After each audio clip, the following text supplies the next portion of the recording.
All right, the time is 6 o'clock. I'm calling to order a regular meeting of the City Council of the City of Sunset Valley, Texas for Tuesday, February 6, 2024. And as always, we will begin with public comments. And so if there's a member of the public that wishes to speak at this time, please go to the podium and state your name and address, and please address council.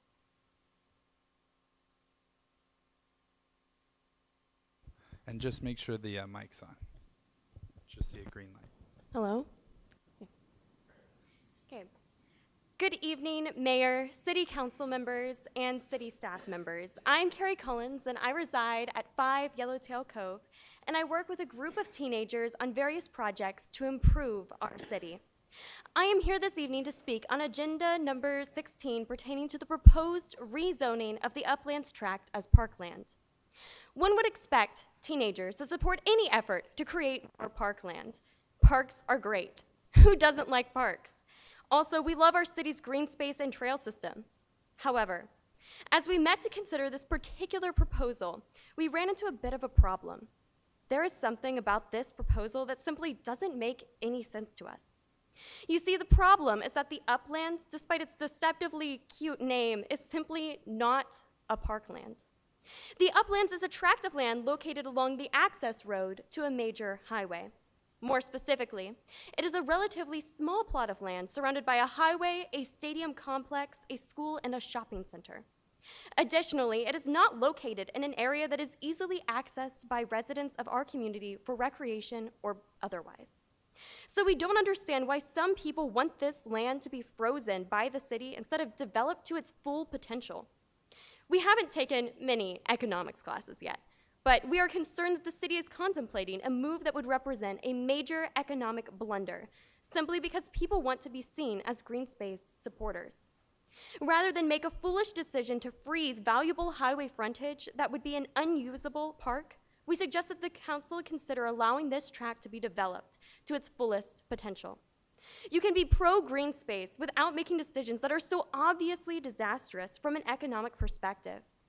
We believe that it makes more sense to allow retail development to go into that location and use the funds generated by the city to enhance and protect the beautiful green space and parklands and areas of the city where it actually makes sense to do so. Thank you for your willingness to consider a teen perspective. Thank you very much.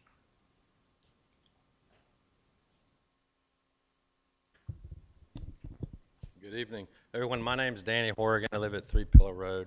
Last time I was here, I was talking to City Council about something that was very important to me, and that's term limits on candidates here. I've helped you with lighting issues. I've helped you with parking issues. I'm thankful the mayor's got a pen in his hand. So if you're gonna pay attention, now's a good time. I've even helped you with little library issues. And today is an issue. Could you imagine 4 years of Trump, and they were calling him a dictator? Could you imagine him 14 years behind any podium, desk, having any office of government? Man, that's nauseous, isn't it? Well, some of you have been here a long time. Some of these old ideas with young, fresh people at the microphone, man. I wouldn't suggest developing it over there, but you know, whatever. Fire department, you missed out on that one. That would have been a beautiful asset to Sunset Valley. But I did help you with all those other issues that concern me, and I'll be damned if I'm going to leave this podium with the neighbors and the support I have now. I think it's a good time that you act upon being fair council members. And look at yourselves, and look to your left and look to your right, and you're going to notice what I'm talking about. Okay. All right, anybody else? If you don't speak up, they'll walk all over you, folks. I've been here since 1976. Let's say the love's diminished quite a bit. I still have some love for Russell over there, Russell Harding. My neighbor Charles, he's about to bolt out of here. He can't handle it anymore. Old ideas, man. Let's get some fresh. I bet you could get a Boy Scout to do a better job. I've been here for so long, man. So long. We need to get some new people up here because I'm tired. Just common sense issues, that's all I've ever asked you for. One roadway with my brother's name on it died in Iraq. He started out this kid's size right here. Brave, thrifty, reverent, clean, all of that. That's what we sponsor and support. God bless you. I want you to put that on the agenda for discussion. I'm going to turn your microphone off. I don't think anybody else could top this one. Thank you.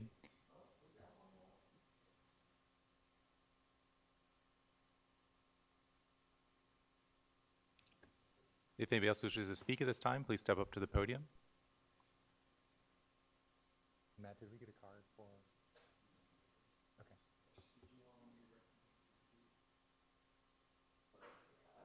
Yeah, we typically, so.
Want it on?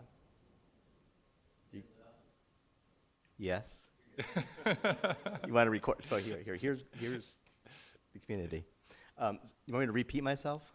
No, I really appreciate you guys coming out tonight, Okay. and certainly we want to make sure that you guys have a chance to an opportunity to look at the civic process and hopefully learn from it. But please make yourself welcome and enjoy the Oh, food thank as you, well. thank you. So. And a recognition to the police department, because they have visited the police department since they were probably in kindergarten, about 10 years. So you're very helpful to the scouts in our community. So thank you very much.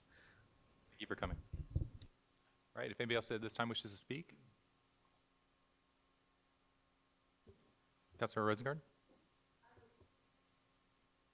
Yes, I would like to speak. I would say congratulations go out to Carrie and Ryan Collins. Both of them were in mock trials this weekend at the Capitol building, and I was there to observe, and they did an excellent job and got first and second prize out of 44 teams. So congratulations.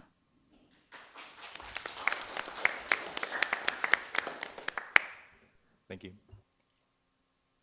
All right. We'll move on to the next item in our agenda, which is going to be staff reports, beginning with the city administrator.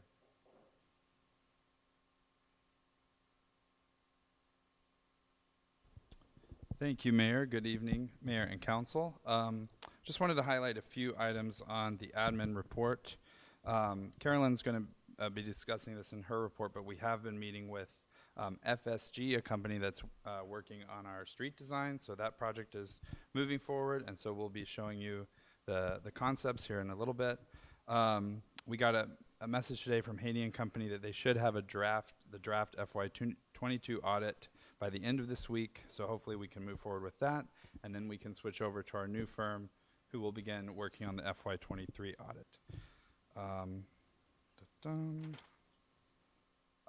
So communications and engagement. So we are set to have our initial call, Danielle and I, with Granicus this week. I believe it's Thursday is our initial call, the kickoff call.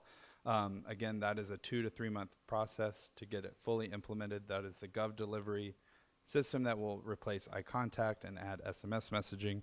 And then along with that will be Engagement HQ, where there can be, Engagement HQ will essentially be taking the place of Open Town Hall, which is a function of OpenGov, and allow more interaction and communication for projects. I did reach out to OpenGov about potentially like a short-term extension on our contract. That contract expires next week, February, or next Sunday after next on the 18th. So Technically, this is our last meeting to utilize open town hall. They have to look and see if they can do a short-term contract, but it would be the full package. They don't separate out open town hall from the rest of their software package. An option in case we aren't able to extend the OpenGov contract to utilize open town hall, an option that I've considered is in the absence of any kind of online posting where residents or members of the public can post online and ensure that their comment is seen, is residents or members of the public could ask that the comment be read aloud. They could email the city secretary or could email myself or the mayor and say, I would like the comment read into the record while we're building out Engagement HQ. So that is an option I'm considering, rather than trying to have some sort of, purchase or utilize some software to bridge the gap for this 2 to 3 month period. So any comments or feedback on that? Yeah, I want to make sure that we have a platform for continued engagement since Open Town Hall is utilized. And that does remind me, Council, there are 7 comments in Open Town Hall tonight. They're all for item number 16. So if you get a chance or haven't had a chance yet, please read those so that you can get some of the feedback that our members of our residents are having on that item. But I would like to offer that up as an option. Again, it's just for that time period that would be transitioning to the new software when we'd have another platform for users to provide comments like they do in Open Town Hall. Okay. Any questions on anything in the report? Okay. All right, thank you. Let's move on to Public Works. Good evening, Mayor and Council. I'm just going to highlight a couple things in the report. I know at the bottom we talked about the solar. I did just find out on Friday that believe it's the solar rebate for the police department will have to go before the Austin City Council for approval because of the amount. So that's going to add a little bit of time to that process to get that finalized. But it should be hopefully going on their agenda in the next couple months. The other thing we're looking at is in March 26th, we will be having a utility kind of rate workshop that we hope residents will participate in. And we also have the planning for what we're calling the City Hall backyard, which is kind of the space behind City Hall that we're working on. So we should have a public meeting. Hopefully it will also occur sometime in mid-March. The other thing I wanted to talk about and bring up a picture to show you guys is that we're working on getting the street name signs done. I think we voted on some, seems like forever ago, over a year ago. There were 2 that were kind of the top things, and we worked with an actual sign company to kind of meld them together. So we have an actual street sign that would meet traffic standards and some other things that would be on there. So that's kind of the design that we're looking at now. I think people really like the medallion on the top, but now some of the colors and stuff. So that would be what would go toward the end of the streets. If anybody has any questions or anything on the rest of the report. Councilmember Rosengarten. The dam project where we're going to allow pickleball and paint the dam? Yes. When is that? Is that happening? We will be painting. We were waiting till it got a little bit warmer, just so that the paint will adhere better. So But it's definitely going to happen. we still plan on it. Yes. Okay, thank you. Any other questions about the Public Works report? Thank you. Moving on to Public Safety. Good evening. We are finishing up the installation of the speed limit radar signs this week. The signs will be in stealth mode for the rest of this week so that we can get a baseline of what the speeds are before we turn the signs on and compare to see how effective the signs are. They're going to be installed on Sunset Trail, Reese Drive, and then 2 on Ernest Robles, both directions. The 2 on Sunset Trail and Reese are already up, and the post is being set on Ernest Robles today, so they should be installed this week. We are experiencing an increase in organized retail theft. It's kind of been a gradual trend, but it was really noticeable. It's this month. We're going to meet with some of the major retailers this month to kind of see what, some of them have policies that aren't helpful to us. We could probably be a lot more helpful to them if they would kind of amend some of their store policies about contacting us. A lot of these incidents, they already are aware of the suspects before something happens, but they're not allowed to call. So we're going to meet with them and see what we can do to be a little bit more effective. I do want to thank council for the approving the drones at the last meeting. Each week we've had an incident where the drones were helpful, and we're still just using a little cheap training drone. And last week we had an incident where the city cameras picked up a stolen vehicle in front of Kohl's. The officers stopped the driver, but two of them fled. They ran across 290, and the drone, we were able to get that training drone up, and it's just sitting there watching them. So officers didn't have to chase, they were 17 and 20 years old. We didn't have to chase these kids across the highway, which would have been extremely dangerous. And with the drone, you can just sit there and watch them. That's the pictures from the drone. And again, these are training, this is a little training drone. It's not the drones that we purchased. They just came in today. But they were really helpful. We ended up capturing all of them as they were trying to get into the, off of Stearns into the Greenbelt there. But they were wanted for armed assaults. They actually had an assault rifle that had been modified into a pistol on them, multiple auto thefts, and we more than likely wouldn't have been able to catch them without the drone pointing out where they were going. So, and again, that will only get better. We have a better drone with that's able to take better pictures and give us a better view of what's going on. So once again, thank you guys. I know these drones can be controversial with people. They have reservations about them, but it's going to be really helpful for us, and I appreciate you guys being open-minded about it. Councilmember Rosengarten. One of the number one things we as council are supposed to do is the safety of our residents. And so when we have to weigh whether we're fiscally responsible, where we're spending our money, how much money we're spending, and at the other hand, the safety of the residents, this was one I was so happy to approve. Thank you.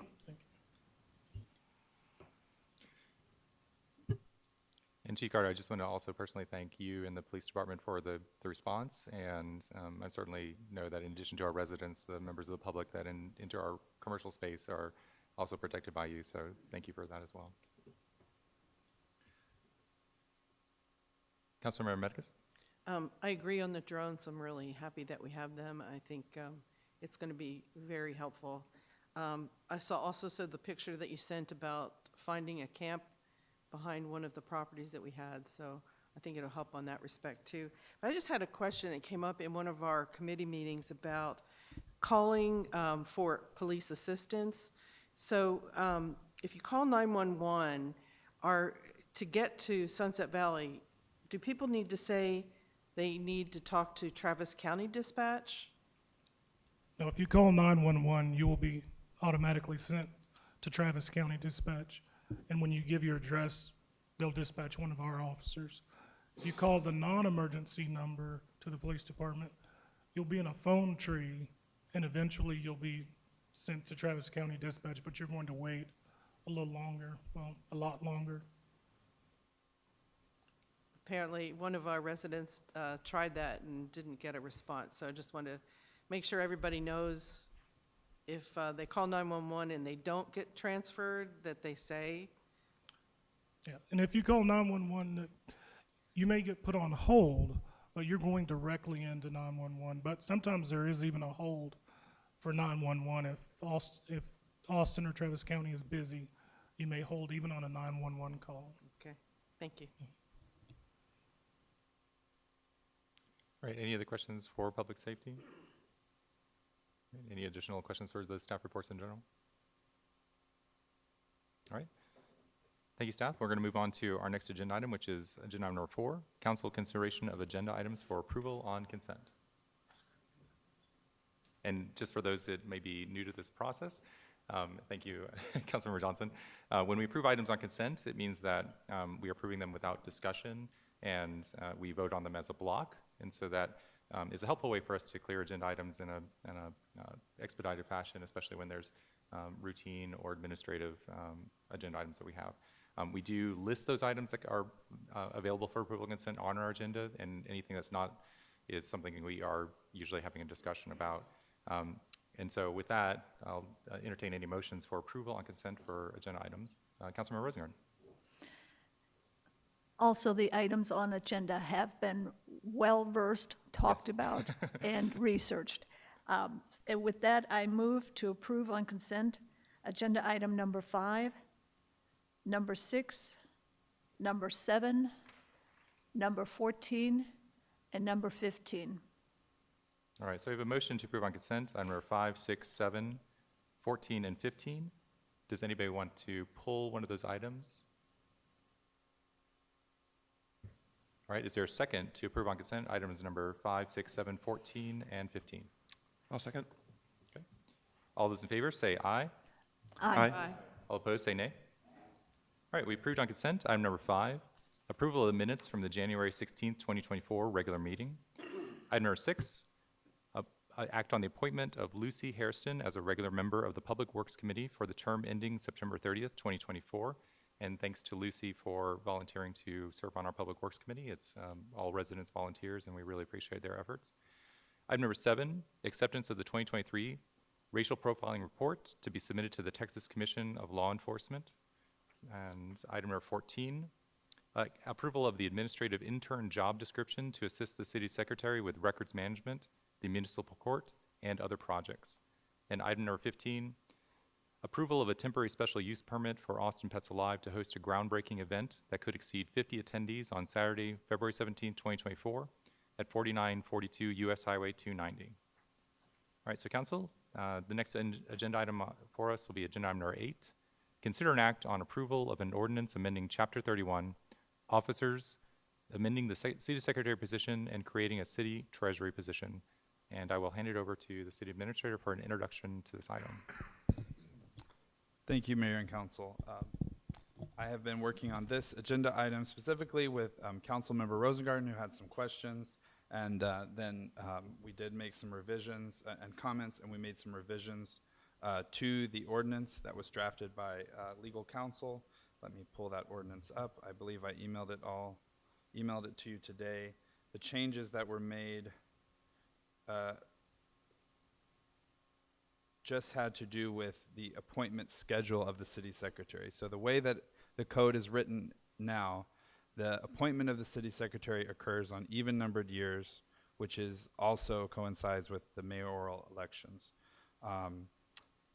Councilmember Rosengarten and I discussed, what if that was necessary, and as the city treasurer position, officer position, which is being proposed, is that if the city treasurer is an employee of the city, their appointment as city treasurer coincides with their employment with the city. And so I thought that was this is the wrong ordinance. I thought that was a good idea to just keep that, to have the same language for the city secretary. So any additional questions about this item? Essentially, we're just, for many years, the city secretary and the treasurer, which their duties are outlined in the Texas Local Government Code. That was one employee that performed the functions of both the city secretary and the treasurer. As our code is written, now it says the city secretary is ex officio treasurer. Now, because of the job descriptions of the two different employees, the city secretary / court clerk and our finance manager, we need to separate those out. So, Councilmember Rosengarten. And then we discussed that there are 6 employees of the city that the city posts bond. The bond is $105. The penalty is $30,000. The $30,000 isn't paid until? It is not paid until if there would be some Fraud? Yeah, Theft, negligence. So only the $105 is paid That's to the the- bonding agency. Is that Correct. That's the annual premium. Yeah, and we could revisit we've changed positions over the as positions within the city have changed. We've changed that. Years ago, there were different amounts, so I plan on bringing this item back to council. It does designate in our ordinances that council sets the bond amount, the penalty amount. So we may want to revisit that. Which 6 positions are bonded? Obviously, we have to do the city secretary according to our code, and we have to do the treasurer according to the state code. So I will plan on bringing this back as a separate item for you all to give input on which 6 positions should be bonded and what should the amount be. Thank you. With that, I move to approve agenda item number 8. Okay, is there a second for that motion? Second by Councilmember Burrell. Any further discussion on this? All right, all those in favor, say aye. Aye. All opposed? All right. Thank you for putting that together, and thanks, Councilmember Rosengarten, for your comments and making sure that we have the right language in our code. All right, well, let's move on to item number 9, which is consider an act on the appointment of Kyle Sorhan as the city treasurer under section 31.58 of the city's code of ordinances. Consideration of this agenda item is contingent on approval of agenda item number 8, which we just did.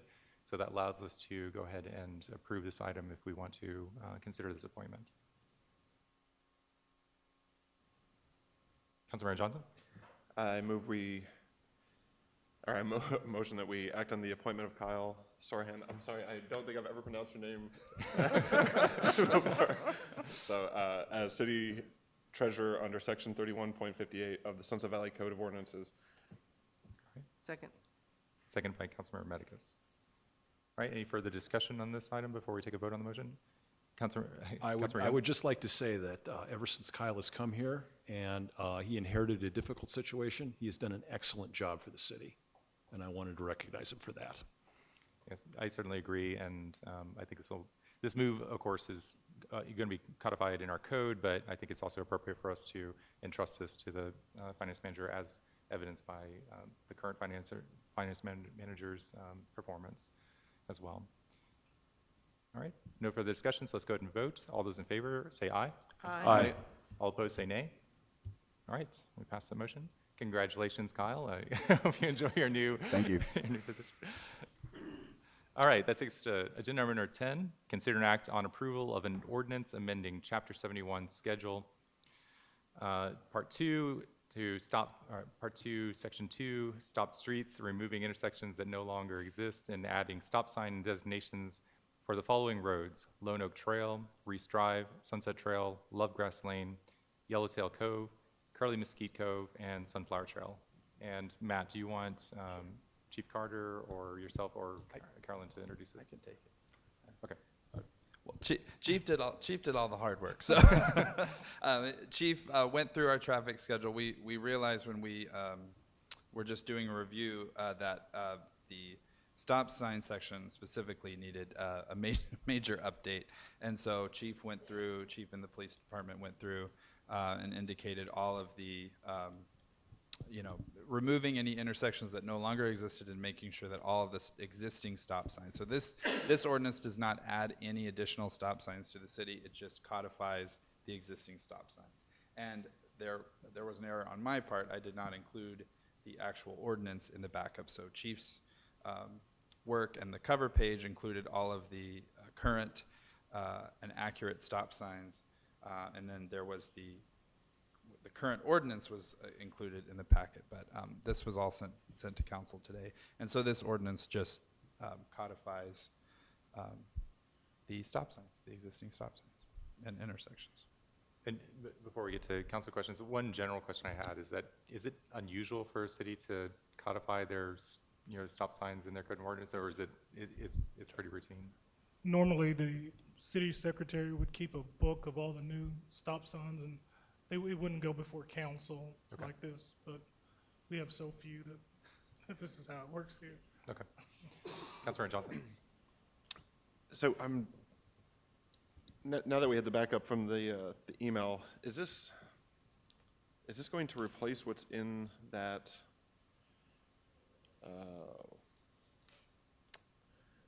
What is the part of the code here? Well, pretty much there's in the ordinances there is a table, and it mentions 2 intersections. And is that table the one that's going to be replaced with what was in the ordinance? Okay, because I asked earlier today about, like, there's 2 mentions of Jones going into Brody. That doesn't exist anymore. Okay, and I saw some other things change in it, but I didn't see that one explicitly just being removed. It just disappeared.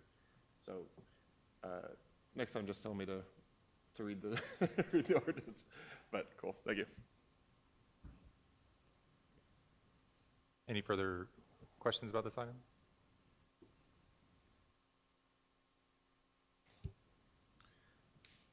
Councilmember Motion Medicus? to approve. All right. Is there a second for that? Councilmember Young got it first, we'll say. All right. Do we get to just say motion to approve now? I think instead of reading, yeah, so moved, I think is the appropriate way to do that. Okay. That was We saving me a can lot of- reread, we can reread that long section if we want to.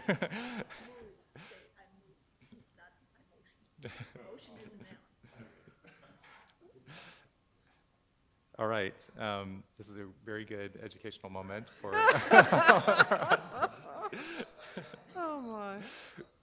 All right, we have a motion on the table to approve the ordinance amending Chapter 71, et cetera, et cetera. And is there any further discussion on that? All those in favor say aye. Aye. All opposed say nay. All right. Thank you, Council, and thank you, Matt and G. Carter, for putting that together. I know cleaning up our code is one of our long-term objectives, and it's okay to start with everything that we notice as we go along as well. All right, we'll move on to agenda number 11, which is consider authorizing the city administrator close text pool accounts for the CIP, drainage repair and replacement venue, hotel occupancy tax, street and utility funds, and moving balances to the city's primary text pool account. Fund balances will be managed and maintained by the city's new financial software system. And with that, Matt, do you want to introduce this one, or you want help to get the different countries? So, thank you, Mayor and Council. So this item, actually, we did take it to Budget and Finance, the Budget and Finance Committee, and had a good discussion with them in our continued discussions with how the Tyler ERP financial system implementation is going. And one of the amazing things about our new system, and I know Kyle is, and if he really wants to speak, he can, to tell you how excited he is about this function, is the pooled cache. So the pooled cache functionality of the ERP system. I mean, this system is truly designed for municipal fund accounting.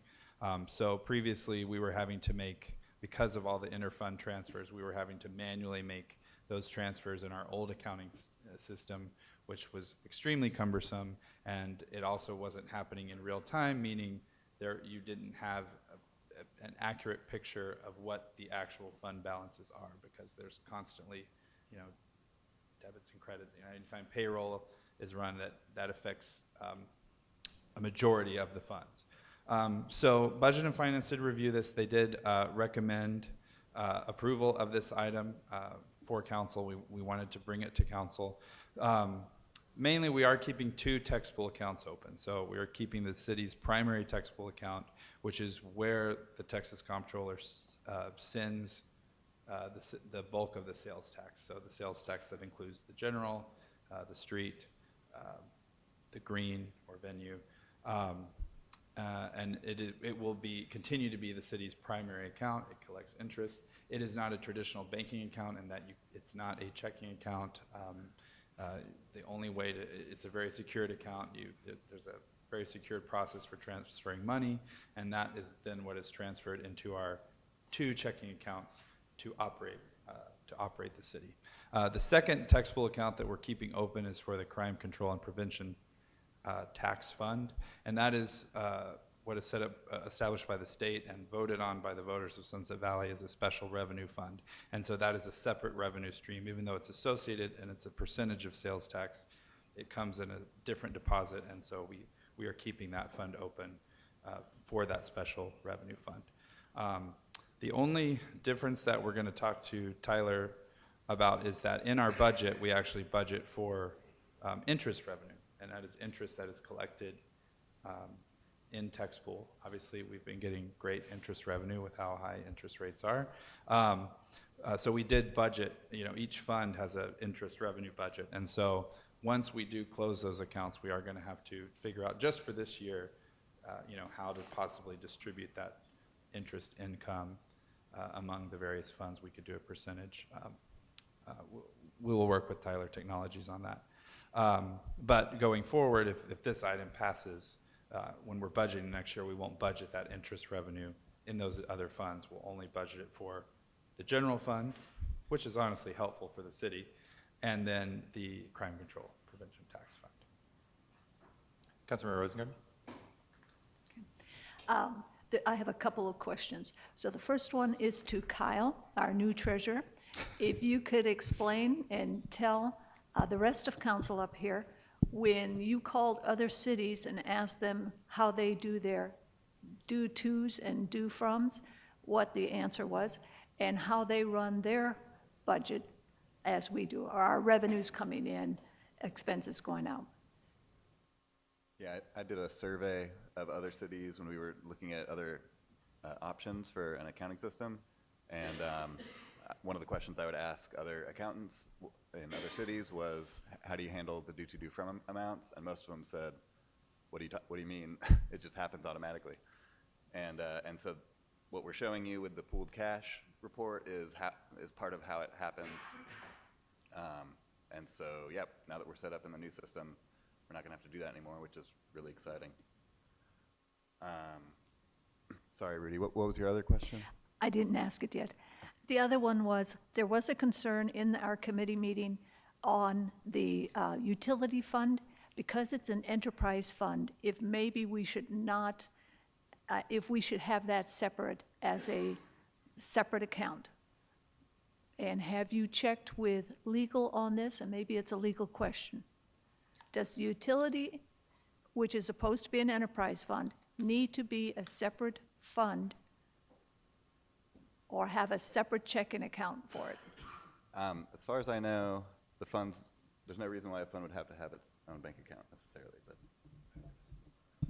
and well, we just to clarify, we do have a separate checking account for utilities, and we do have separate funds. What this is meaning is that we're not going to have separate tax pool accounts, which is different from a fund. Right? Correct. So, yeah. And in the cities, I believe it was the only city that Kyle surveyed, Dripping Springs was the only other city that had an actual bank account for their different funds. And they don't have as many funds as we have.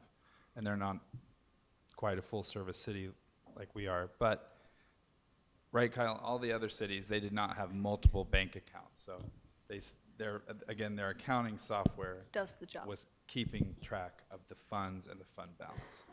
And then the third question, where you're wondering where to put the interest, whether you should break it up into each fund, or what do we call it now, each department, wouldn't it best be served in the general fund, since the general fund funds the entire city?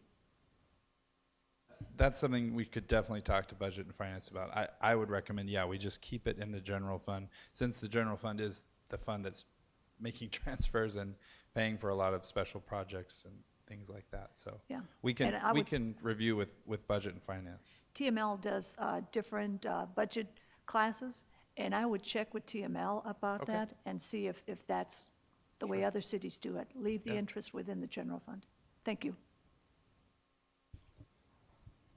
additional questions for staff on this item? All right. And just as a note, Council Budget and Finance did recommend this for approval, so if anybody would like to make a motion. Councilmember Rosengren, I move to approve agenda item number 11. is there a second for that motion? Councilmember Young? Any further discussion? All right, all those in favor of approving item number 11, say aye. Aye. All opposed, say nay. All right, we approved item number 11. And thank you, Kyle, for working on this, and I know this will make your lives easier for this, but it'll also make our reports a lot easier for council and the Budget and Finance Committee, because we won't have to account for the, the outstanding due tos and due froms. All right, Council, we're going to move to agenda item number 12. Consider an act on approval of a watershed development permit and site plan under section 150.322 of the Land Development Code for the Raising Canes project at 5601 Brody Lane, Suite 1600, And council, we do have representatives for the project here tonight, but I'll hand this over to staff for an introduction, and starting with our development manager.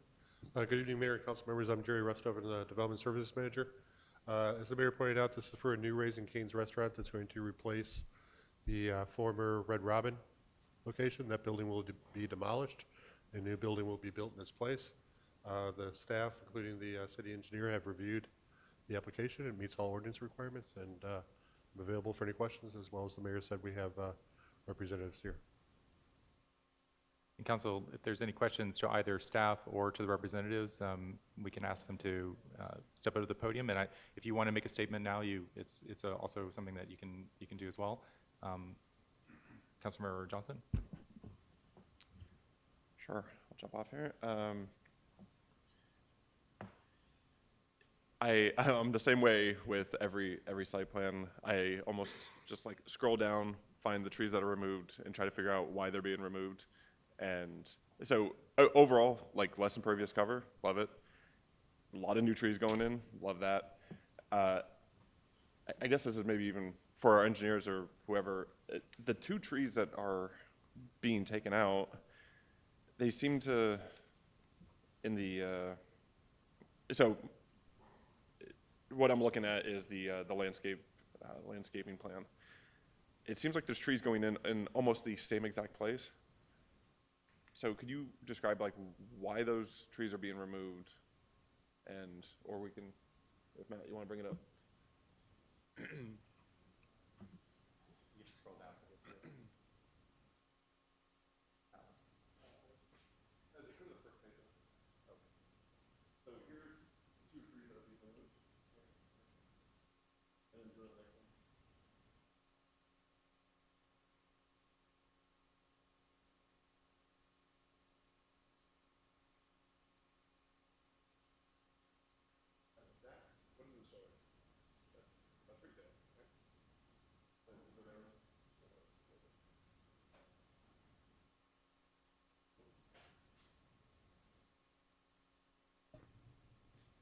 Sorry. And then I think it might have been, this one's close enough, but so if anyone wants to jump on that one.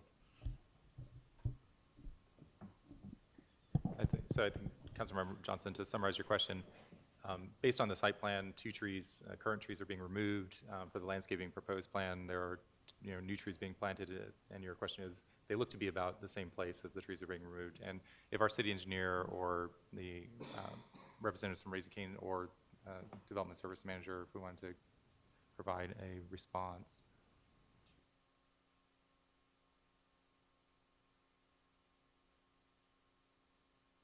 Yeah, can I get back to you in a minute on that? See if we have anything else. Pardon?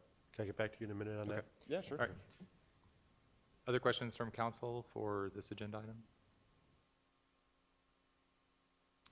And just also as a note for members of the public, typically when we have new developments, there can be variances required, and that's traditionally goes before council for approval on a variance.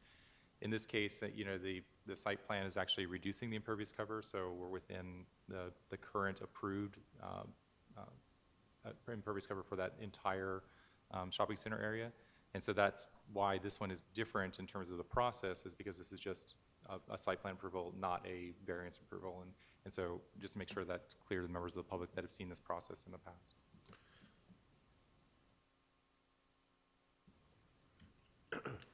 Councilmember Johnson, I would have to get back to you on that 1 tree.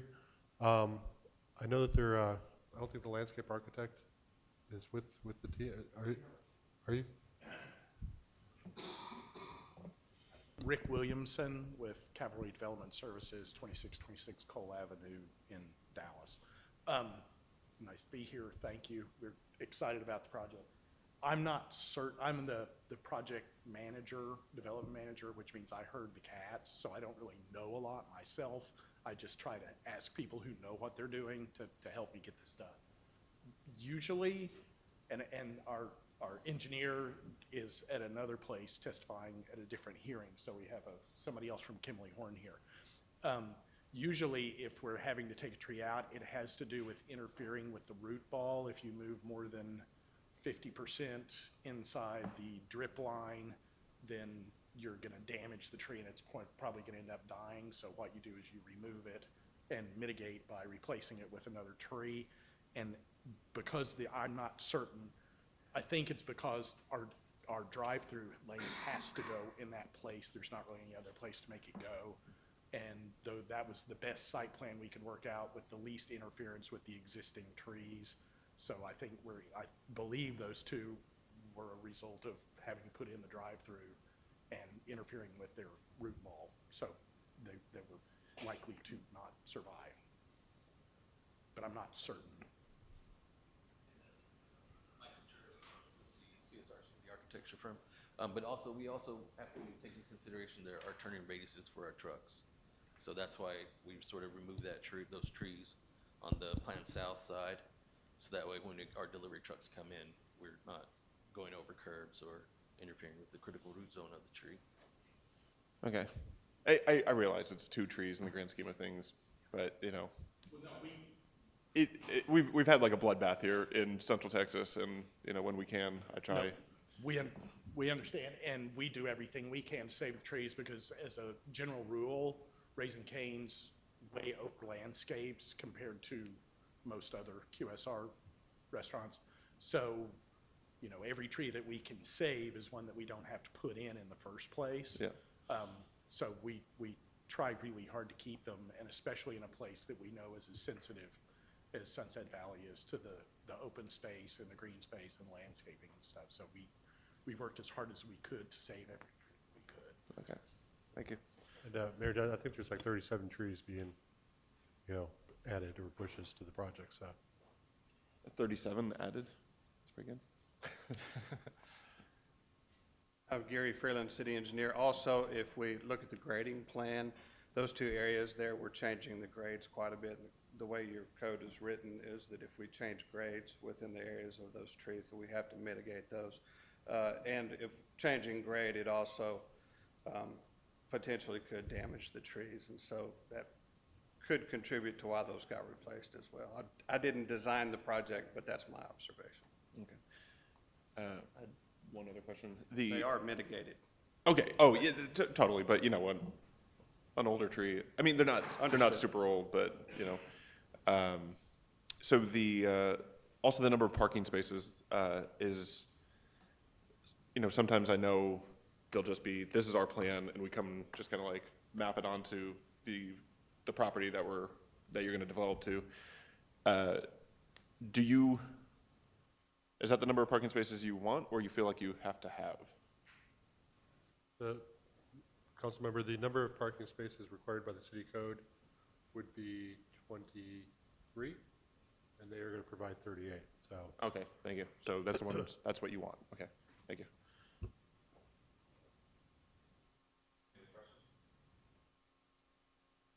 Councilor Young. I move we act on a request for a watershed development permit under section 150.322 of the Land Development Code for the property at 5601 Brody Lane. Is there a second for that motion? Second. Seconded by Councilmember Rosengarten. Any further discussion? Why was this pulled? I might have pulled it, but I never mentioned no, it. I don't think it was nominated in the first place, but Councilor Yeah, Rosengarten. I never put it on consent because I thought people would want to talk about it, so. Yeah. And to that end, since we rarely have like, you know, a lot of new development in the city, I will open up for members of the public that wish to speak to this item before we take a vote. So if anybody wishes to speak at this time, please do so. All right, let's go ahead and move to our vote. All those in favor say aye. Aye. All opposed say nay.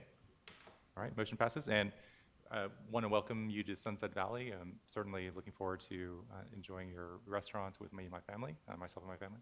And thank you for coming out tonight and giving your presentations in person. So appreciate it. And if you want to, you can stick around for the rest of the meeting, or you feel free to to leave early. All right, and thank you, Jerry, for all the work that I know that you put into this, and our city engineers as well. So. All right, Council, we're going to move on to our second to last agenda item. Consider number 13. Consider an act on award of a bid to Texas Materials in the amount of $767,492.50 for the Jones Road Mill and Overlay Project, and approval of an ordinance amending the fiscal year 2023-2024 budget. This will be budget amendment number 5 for the increase in cost of the project. And I think the Public Works Director is going to introduce this one. Yes, so last year, the Public Works Committee recommended moving forward with a maintenance project on Jones Road, which would be a mill and overlay. This project here would be doing a mill and overlay on Jones Road, basically from Westgate to Ernest Robles Way, and then going south on Ernest Robles Way to Jones Road. That section is also asphalt, going ahead and doing that area as well. This would also include putting all the repainting, all the pavement markings, and what would be going in would be thermoplastic, which would be something that should last a lot longer than just traditional paint, and of course the traffic control that goes with this. When the project was first developed, the engineers had given us an estimate a little bit over $900,000 for all the cost, and last year the Public Works Committee had only recommended moving forward with $500,000 in the FY 2024 budget. So we kind of knew going into it that this project we under budgeted at that time. So the low bid came in for Texas Materials at $651,872.50. Of course, we have contingency on there, and with the engineering fees, the total cost of the project is $767,429.50. So we would need a budget amendment of $267,429.50 to complete this project. This is coming out of the street fund, which does have about $7.5 million in reserves right now to do this project. And I think this will greatly improve the look and feel, actually, of Jones Road as well going forward. So if the council has any questions, I'd be happy to answer those. Councilmember Medicus.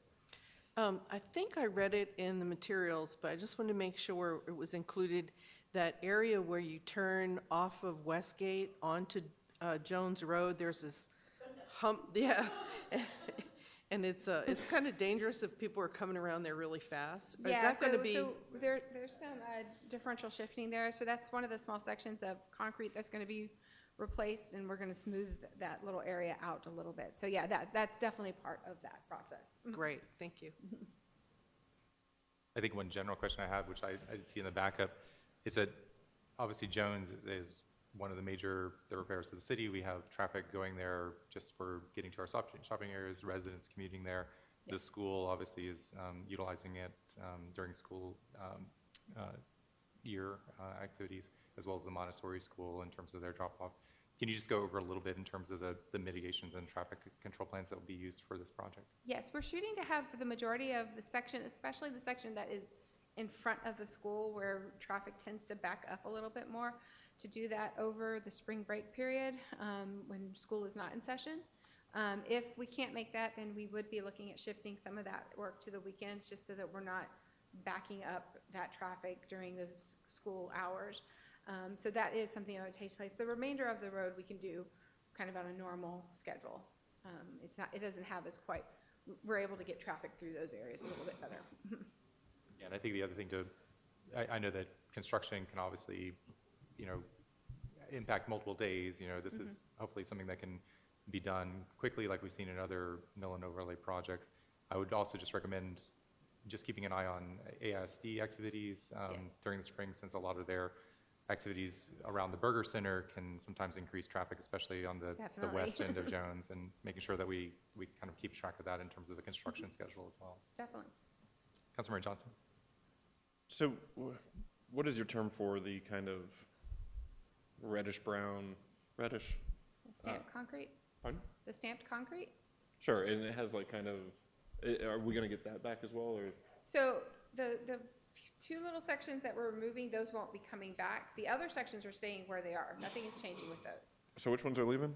The one at Jones, where we've got the kind of hump that's kind of been created. Jones and Westgate. Okay. I'm sorry. Yeah, I guess I should make that clear. Jones and Westgate. And then the other one, it's buckling in the middle at Jones and ERW. Those two have kind of, and that one has been patched before. There used to be some kind of medians in that area. Maybe somebody who's been here longer may remember some medians in the middle of that section, because that's what it looks like, the way the patching has been done in that part. But everything else stays There is a small section that kind of gets shaved off on Sunset Trail because it's got a big pothole in it. Okay. I think people will be pretty impressed. I remember when the lines were redone at ERW and it like really popped. It'll pop a lot. Yeah. So as I was reading the part of our ordinances that lists all the streets and intersections and stuff that have stop signs, it seems pretty obvious, but there, along Jones westbound is actually a no passing zone.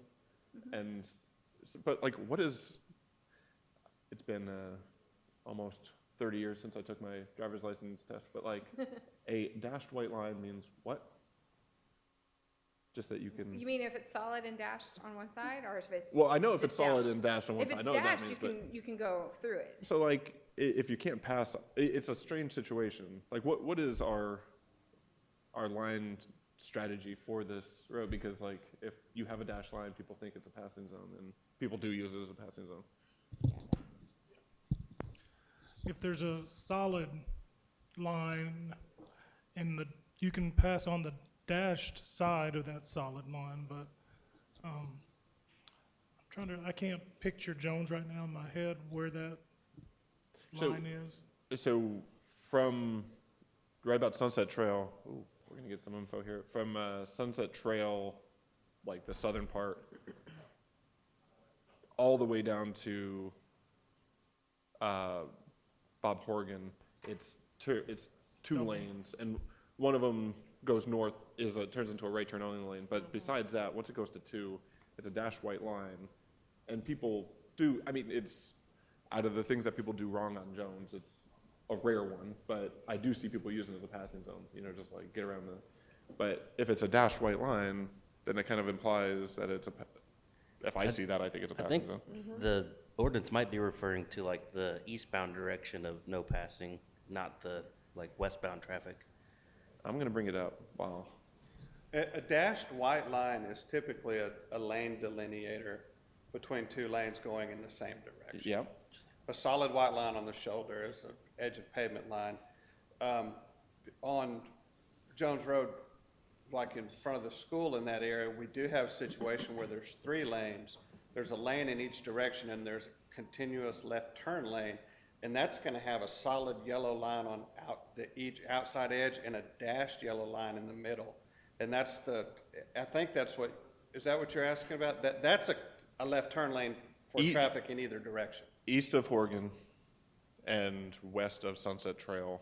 At Sunset Trail, like the southern, like the part that's in Sunset Valley, that's where it breaks into 2 lanes. And from there to Horgan, if you take out the fact that there's a right turn lane, it goes. That also could be a section where maybe there's a dedicated left turn lane for one direction. No. Let me see if I can pull it up. This totally exists because it's directly in front of my house. We're between Horgan and Sunset Trail. The traffic going westbound is 2 lanes, and Yes. it is a dashed white line up until you There get is. to the turning lane on Horgan Trail. Matt Sergeant Bob Horgan. And so section 4 of Schedule 3 of ordinances, man, of Chapter 71, it says that there's a no passing zone. There's 2 westbound lanes, so that white dash From lane is the intersection of Pillar delineator Road. between the 2 westbound lanes. So that, it still may be a no passing zone, but there's 2 lanes designated for traffic in the same direction, so. Yeah, I was just wondering if there's like another dashed line situation that you can't put a solid white line. And I think it's determined the city council that the portion of Jones Road from its intersection with Pillar Road easterly, so it's the other direction. My apologies. Why would we even mention that there's no passing there?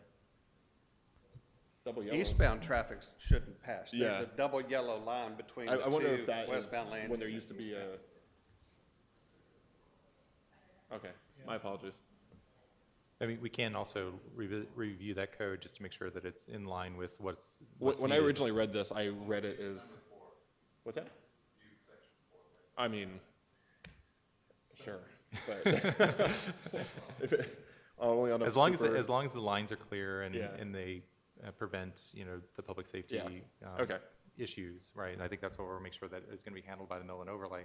I think the code, if we want to make sure that it's aligned with our markings, like we did with the stop signs, that's a useful exercise for us. Yep.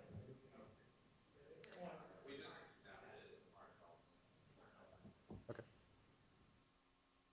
Any further questions on this item, council? Councilmember Rosengren. I move to approve agenda item number 13, awarding the bid for Texas Materials in the amount of $767,429.50 for Jones Road Mill and Overlay. Is there a second for that motion? Councilmember Medicus? Further discussion? All right, all those in favor of approving the award and the budget amendments, say aye. Aye. All opposed, say nay. All right, that motion passes. Council, does anybody need a break before we go into our last agenda item, or we just want to 5 minutes. do? No, we just have one. No, 16, we approved 14 and 15. Or consent? Yeah, so we just have one more. This one, obviously there's a lot of people here, but I just also want to make sure council is ready to proceed, or if they want to take a short break. Yeah, short break. Short break? Would be great. All right, so we're going to take a 5-minute break before we go into our last agenda item, and since I know there's going to be a lot of discussion on this one, both from the council and from the members of the public here, and so we'll resume at 7:05 p.m. by that clock up there, since it's different than my clock right here.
council, are everybody ready to resume?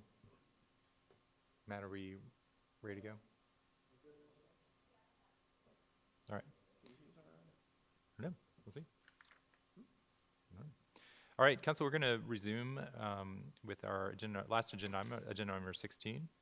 Presentation and possible action on a resolution initiating a change in zoning for 3 city-owned properties, commonly known as the Uplands Tract on South Lamar Boulevard and Master Sergeant Bob Horgan Trail, from government, utility, and institutional GUI to parkland, as recommended by the Parks and Open Space Plan.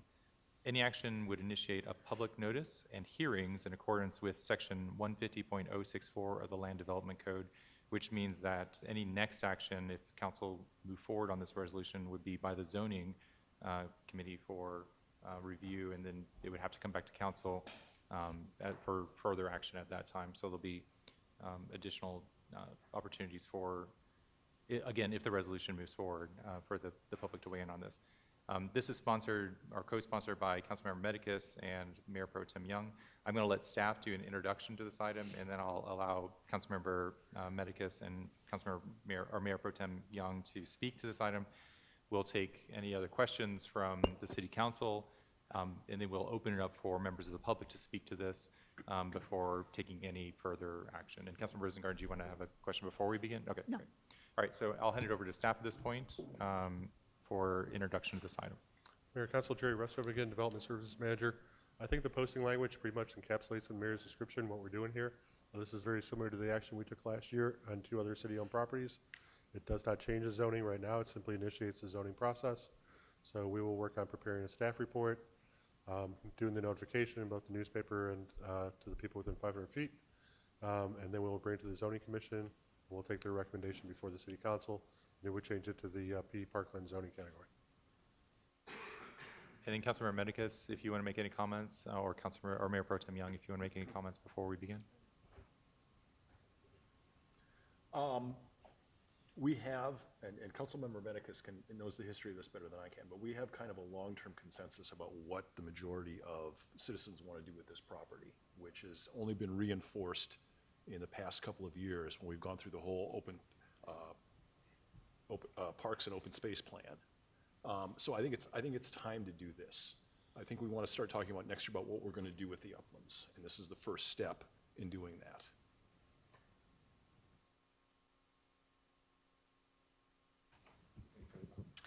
Yeah, so as Councilmember Young said, we've been through extensive public comments and processes on this.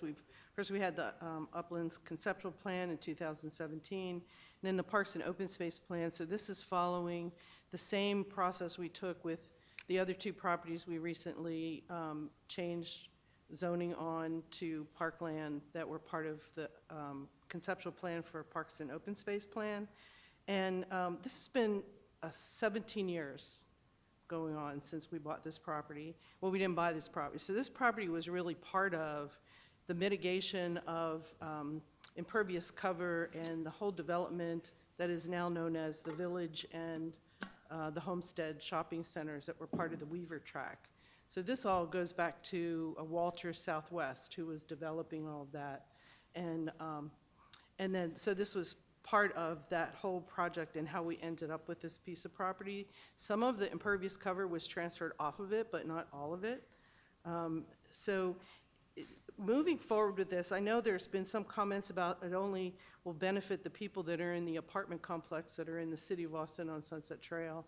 But let's remember, there's multiple streets in the original part of town that this would benefit, not just the adjacent property. So all of the streets that are dead ends or a loop that could walk to this property and enjoy this space. So I think it's important to remember that and to respect the process that we've gone through and how many times we've gone to our residents and said, what would you like to happen with this property?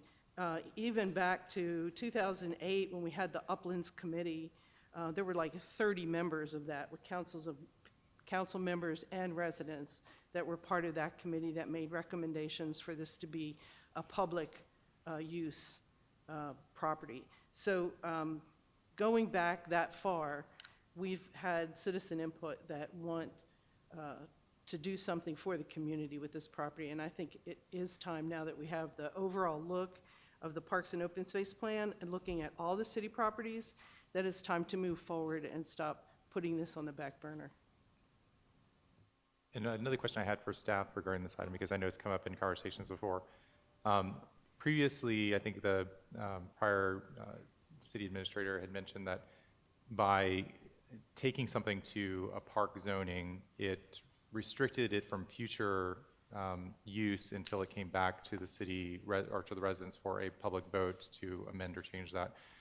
But I believe the current development services manager, I think your experience and knowledge of that particular section of the Texas State Government Code is such that this zoning change, if it goes forward, and again, that's a process, to get through, but designated as a park does not require it to go before a public vote to become undesignated. That is still a zoning change. It is not something that restricts it through a process that has to be amended by a vote by the residents. That's only if we dedicate it as a park, which is not the same as making a zoning change to a park. Is that more or less correct? The city attorney and I were having a conversation about that during the break. And so if it's okay with you, I think what I'd like to do is, since this is just the start of the zoning process, he and I will do some research between now and then. It is a section of the state law having to do with dedicated parkland. Like you said, it talks about once you do have dedicated parkland, you're allowed to do minimal interference with it. The council can approve minimal interference. Most commonly, that's done for utilities, that need to cut through a park, a pipe, a power line. And then there is a trigger in there that says that if you're taking dedicated parkland and you're ceasing its parkland use, it needs to go before a vote of the citizens. And so what I'd like to do is do some more research, both by the city attorney and myself, on what the trigger for that becoming dedicated parkland is. And we'll have that information to you prior to coming back for the vote on the actual zoning. Could I request that we have that information prior to going to zoning, so it's presented at the zoning commission as well? Sure. Just so that we make sure that it's understood before they review this. It may slow it down just a little bit, depending on how long it takes us to do that research, but it's city-owned property and nothing's going to change unless you guys decide it does. Great, thank you. All right, council, I'm going to open up for questions from the council members. Before, again, we'll open up for members of the public to speak to this item. Councilmember Rosengarten. Yes, thank you, Mayor. First off, Councilmember Medicus, know that I respect you. I respect what you do for the Art Fest. I respect what you do for the Arts Commission. With that, I also understand that the land is zoned GUI and was originally planned for city facilities. It was never to be a parkland. And if it was mitigated for the village shopping center, imagine taking a piece of land that's on 290 that would be a fantastic revenue-generating property, taking it off the grid for that opportunity. Imagine if you did that with the village shopping center and the Homestead shopping center and the Marketplace shopping center. Where would we be as a city? Having opportunities gives us additional revenue.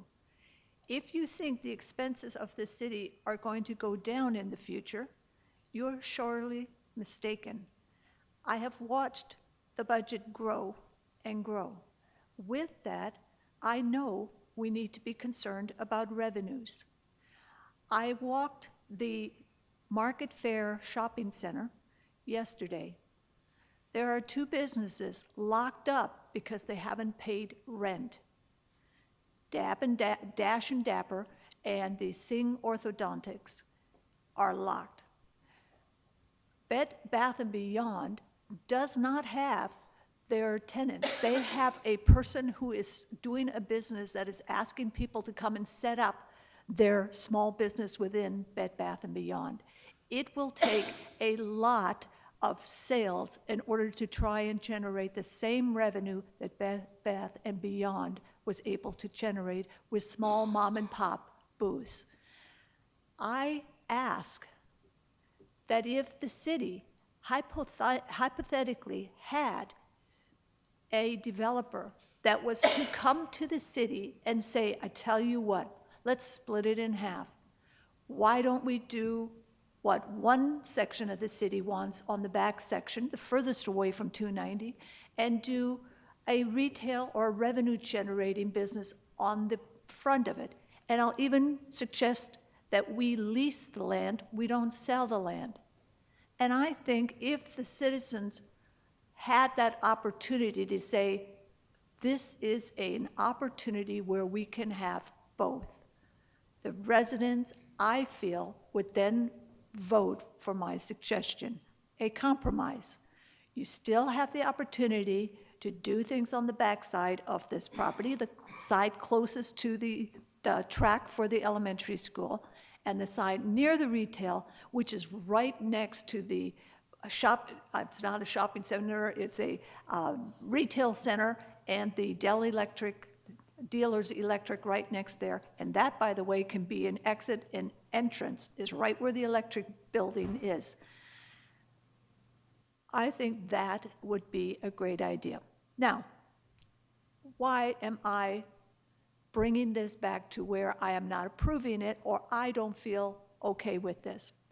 When the Parks and Open Space Plan came before us, it became one big packet, and it wasn't, you can talk about this park and vote on that, and talk about this park and vote on that. It was all a packet together with the uplands included. I did not want the uplands included in that for this very reason.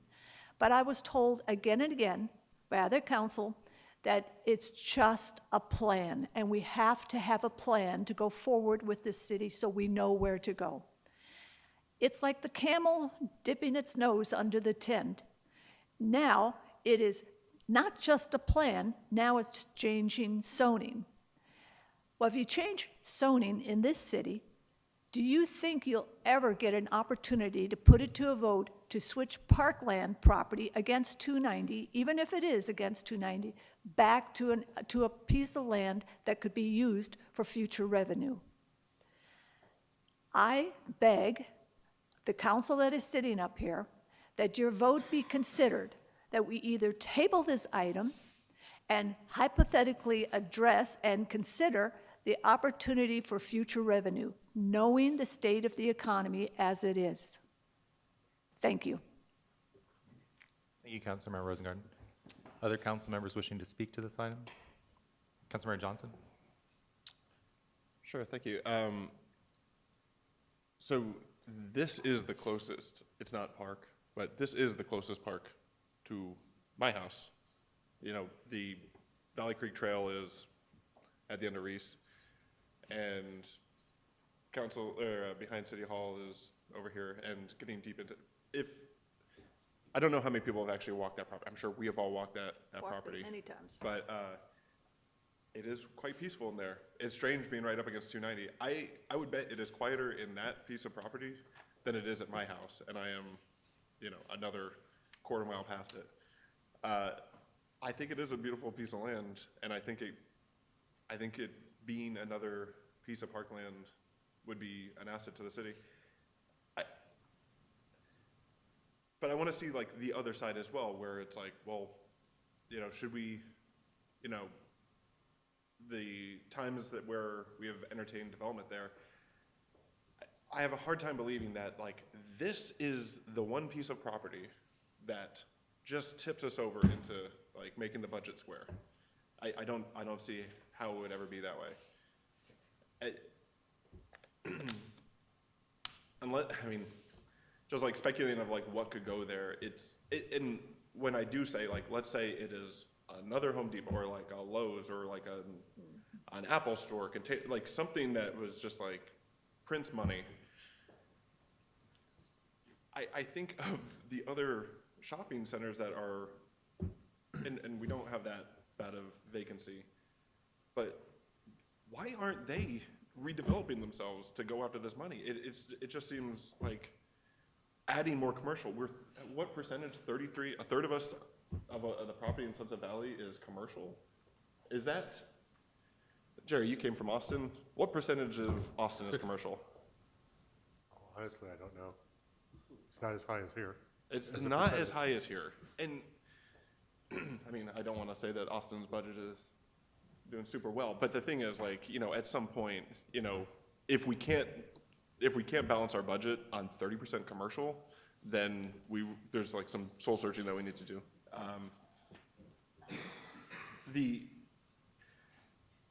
Also, when 4715 went to go be redeveloped, and 4715 was also, WellMed seems to be like a great part of the city now and provides great resources, but it just fell off the face of sales tax revenue.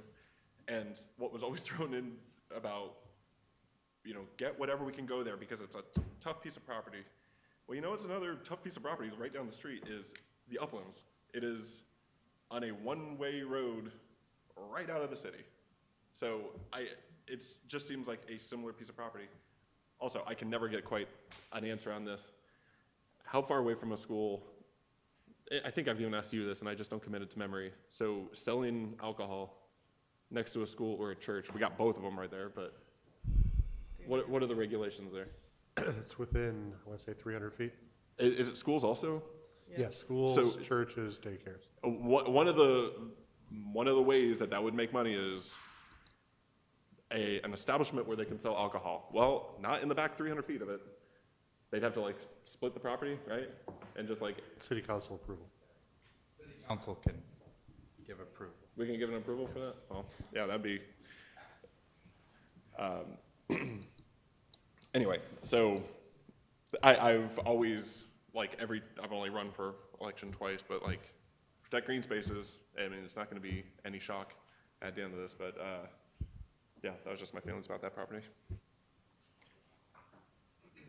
Councilmember Risinger, I saw your hand raised. If you want to speak next, and then I didn't see anybody else. Oh, Councilmember Young, did you have your hand raised before, Councilmember Risinger? I didn't see. Go ahead. Well, I thought, Karen, were you gonna? No, not yet. Okay. Go ahead, Rudy, and then Go ahead, yeah. I want to also mention that there has been a resident that said they'll never forget that I approved the variance for the WellMed because it doesn't generate tax revenue. And what they fail to remember is that whatever business went in there went out of business. The WellMed property we do not own. We cannot control what we do not own.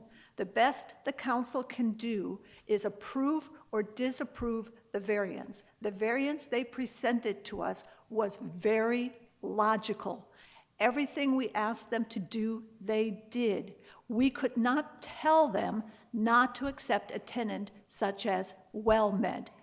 The Uplands we own. The city owns this property. We can have a compromise. We could have retail generating revenue. I'm not saying it's going to put us over the hump to where all of a sudden our problems go away, but it is an opportunity to, down the road, if we have it, we can make a decision if we need to, a decision that could better the city. It doesn't have to be developed now. It doesn't have to be developed next year. We're doing fine as a city, but it's like having a savings account. It's there if we need it and when we need it. And again, I don't have any problem with compromise. Thank you. Councilmember, or Mayor Pro Tem Young? I wanted to echo one thing that Rob said, because I frequently, or semi-frequently, walk from my house on Reese up into the Uplands, and it is peaceful. It is one of our nicest walks. In fact, I have to drag the dog away when I don't want to walk there. And if you've never been there in the spring, when all the gazanias are in bloom, it is absolutely beautiful. And to that respect, I think it's a wonderful place for a piece of parkland.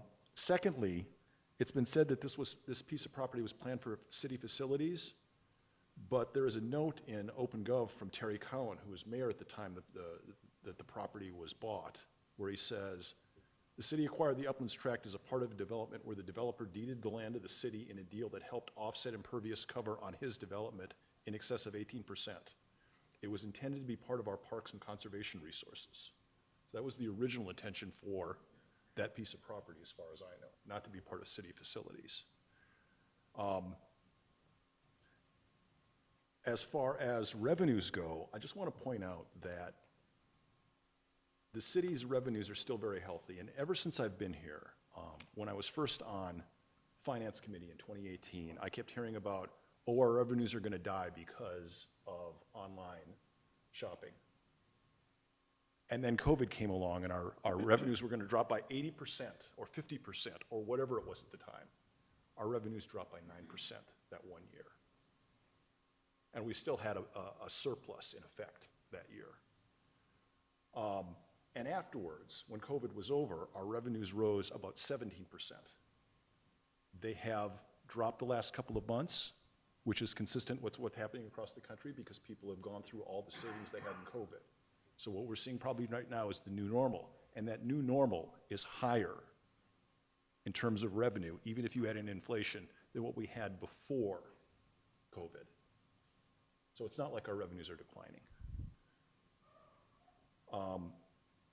I agree that we can consider this as part of a savings plan for the city, just like we include some of the other open spaces that we dedicated to Parkland for the city.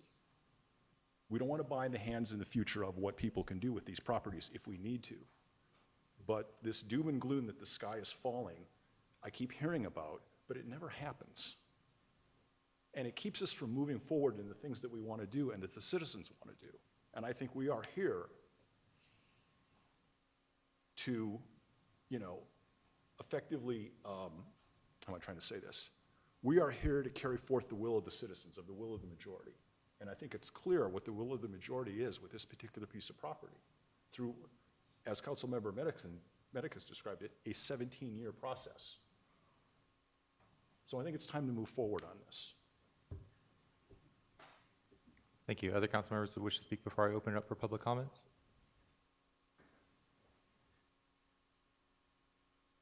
All right. I'd like to invite members of the public that wish to speak to this item to please step forward to the podium and state your name and address. And just as a reminder, the courtesy, please keep your comments limited to 4 minutes. And that way, if you want to make additional comments, you can do so after everybody else has had a turn. We'll start with the first comment. Thank you, Mayor, Council. Melissa Gonzalez, 26 Reese. I want to talk about the expensive time I spent with developers. I was downtown for a long time, and I chaired a group of merchants and developers and neighborhood groups.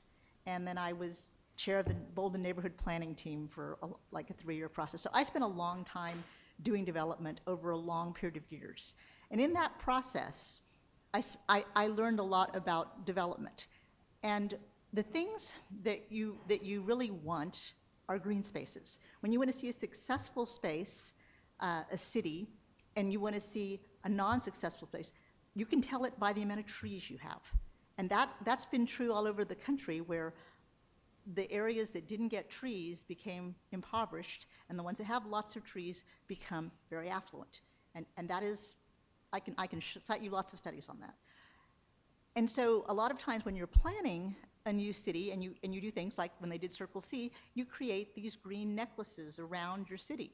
And it says, this is an affluent place.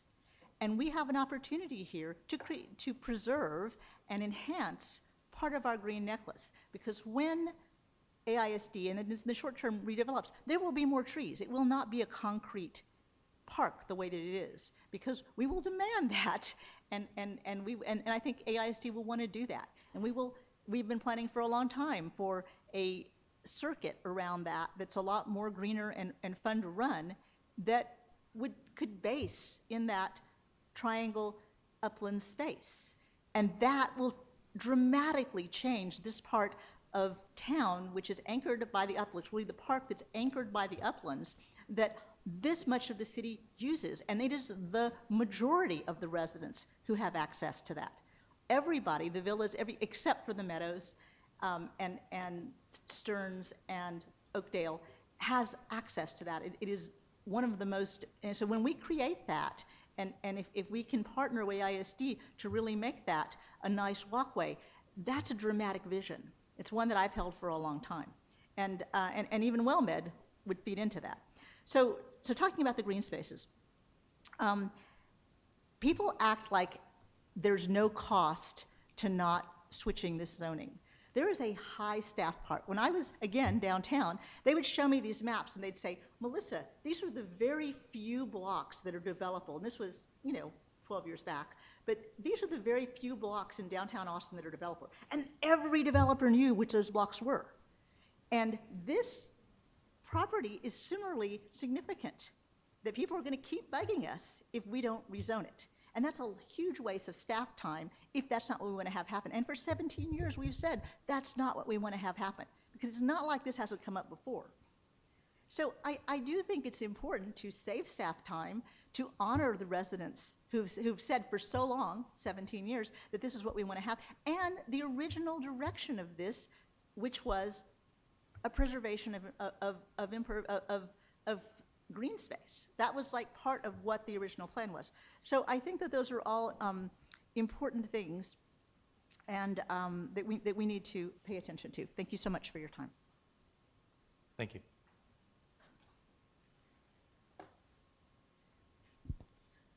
Good evening. My name is James Tessman. I live at 18 Lovegrass. I had something that I had an idea, but Councilmember Johnson, what you said actually imposed an idea to me of, if your logic was, is this sold to retail going to push us over the edge to be the thing that really gets it? Like, our budget's fine, I hear that. My family owned the largest, we owned a farm that is now the largest retail center in the city of Austin. It was built after Sunset Valley. Sunset Valley didn't have competition of South Park Meadows, anything that is flying up and dripping at the current rate, the Hill Country Galleria. The number of people that used to come to Sunset Valley at the edge of the town as a center, the only reason that we're still flourishing, even though our center is decreasing, the stores we're pulling in are not as strong of retail units. We're changing as a demographic. That's moving outwards. I think one of the things that's holding us is just the city of Austin's growing at a rate where if you're not growing, you're really bad at your job. We're moving thousands, hundreds of thousands of people here. But if your concern is what is going to push us over the edge for retail, is this, that, what is going to push us over the edge for parkland? What are we doing with the current parkland we have? I've raised 3 kids here, and the best place to take your young family in Sunset Valley is Doc's backyard. We closed down our city parks during COVID as outdoor spaces. We don't have any playgrounds or spaces for kids to really go that the city owns. Is more parkland the answer? When it comes down to it, I think when we built this complex, I was pretty adamantly against the size of the scope of this project. But you are 100% at capacity for government use here. You don't have another inch of impervious cover on the grounds you currently have. So by designating what you do have as government use, or just great proximity, like all the other city, we can say, oh, it's peaceful and quiet. I can hear 290 from my house. I hear that. I would say that that's probably not our most peaceful place of property. If it is, explore the parkland on the other side of the city. Sound will carry through there. If nothing else, debris could fly onto that property from the trucks on the highway. You're so close. I think that you are giving up a very valuable piece of land and an asset that you could use for government use. Councilmember Rosengarten, if you can make it come to a lease, but by designating it parkland, you are adding a hindrance to any other use for it. And I don't think that we are very good at the parkland that we currently have for our citizens in a way that we need more. I think your argument, if you really want the devil's advocate, would be like, it's not going to push anything over the edge to make any part better. I don't think we fully divest into the parkland we have. So adding another piece of valuable real estate seems backwards in my mind. I'd be curious if that, carries out in your argument. Thank you. Randy Rosengarten, I live at 25 Yellowtail. Just had an email earlier, and I'll go through a little bit of that, but in response to what's been already said, a couple of things. One is, I agree with James. I've been on that property, did some tours on the property back when the Uplands Commission was out there, and I found it to be extremely noisy. You could hear constant, and it depends on the time of day and day of the week, obviously. Second thing is, it is beautiful there. We haven't done anything to do any damage to any of the vegetation that's already there. So what we're doing with it is fine. I mean, as far as being able to go there and see the flowers in bloom and that sort of thing. Changing it to parkland is not going to affect that one bit. keeping it as an asset will be affected by changing it to parkland. The other thing is, it has been 17 years, and yes, some people have been fighting for designation as a parkland or some sort of use. But the other side of that is, why hasn't it been changed in 17 years? Because the same number or greater number of people in the residents of Sunset Valley have been against doing that. And that's why the past city councils have not approved it. So, and the other thing is, I think that it was initially, I believe, in my knowledge, when coming to Sunset Valley, it was designated as government. Whether or not Terry Cowan has a note regarding what he thinks the intended use was for, or whether it was a set aside for other, that I'm not aware of. But I do understand that it's now government, and that's what we have to work from. And so we tried to put the fire department there, which I think would have been a great use for it, and I think a lot of people were in favor of that, because it would have eased the amount of tax burden on the city for providing fire department from outside the city, and it would have also given us ready access to emergency services from that fire department. Now at this point, at this juncture, I think that it's worthwhile mentioning the fact that yes, the demographics of the city are changing, the way that people shop are changing.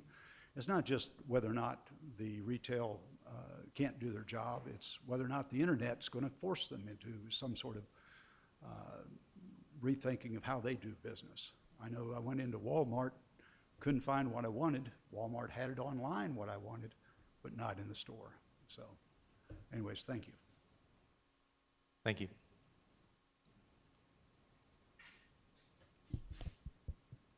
Hi, Council. Helen Bessie, 795 Oakdale Drive. Some of you know me, some don't. I'm just, first of all, this is just a curiosity question. I was around when the stadium was first being built. I was around when Henry Miller sold that property. I even have a piece of his furniture in my house. Henry Miller told me that that property over there, that he owned it. He was the one that cut down all the trees because he wanted to clear a place for a road for development. So I'm not quite sure how the Weavers got it, and it got involved in some kind of a deal over on the other side. So just as a point of history there. The other thing that I want to say, Rudy, I have always believed in compromise. I don't believe in consensus. I think either somebody wins and somebody loses, and they call it consensus because somebody gives up. So compromise is something I think that is healthy and important to any community. That doesn't mean that I want us to keep the property as a GUI. But also something that we never ever talk about is that when Sunset Valley was first formed, we had property tax. We all paid property tax. And then we had the first shopping center, and everybody says, oh, we're rich. We don't need property tax. So there was a vote by the council to reduce the property tax down to a minuscule amount, but with the point being that if we ever needed extra revenue, that we could make property taxes come back. And so that all of us would be sharing the burden of living here the way we want to live. Well, future council, and that mayor has since told me that he regrets to this day that that happened. They made the property tax into zero, which means there's no way to bring it back unless the voters ask for it to be brought back. And I think that's going to be very difficult in this time, and just with the way people are these days. You guys, we've all had a free lunch the whole time we've been here. I've benefited from it as much as everybody else, and more so, because I've been here longer than most of us, I guess. So, except Russell, who's not here. So, in terms of this property, I just wanted to make it clear that it shouldn't be a free lunch for anything we do. We have a responsibility to this city, just as the city has been so generous in serving us as a community. And selling a piece of property for commercial development just so you could increase your sales tax and not consider maybe we should have a property tax again and have it 0.001 until we actually need it. That's our back pocket. That's our reserve, is that we could actually make citizens, have citizens pay for all this wonderful things that we have in this city and all the amenities. But I can't imagine that anyone is going to consider that. So again, I believe in compromise. So I'm going to go against everybody in my committee probably in that rather than doing something right now, I would like for you to consider to table it once again, get some very serious people together on both sides and talk about if there is a compromise. Could we talk about not making this some kind of an insurance policy in case we need the money? Let's be responsible and make ourselves pay our debts that we owe to the city. And besides that, let's talk about maybe setting aside a portion that could be developed if the appropriate retail were there that would have a sales tax and would bring revenue. We all know, as Randy said, things are changing, and we need to change with it. We need to have things here that generate sales tax, but that's not happening as much as it used to. But there's a lot of very innovative people out there in innovative ways to make money for cities. I think we're really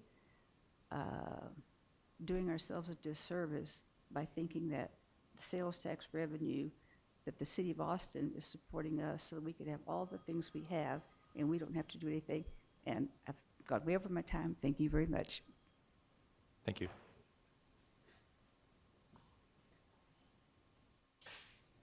Hello, John Belanca, 3 Yellowtail. It's been a while. I've been at this podium in a while.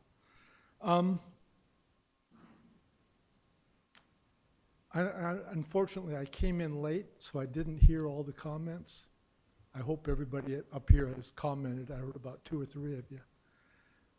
It seems to me that I'm on the side that I'm just, I guess, against the park idea.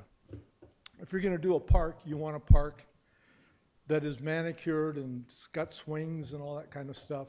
But that belongs near the residents, not a half mile away from the residents, right? So that doesn't thrill me.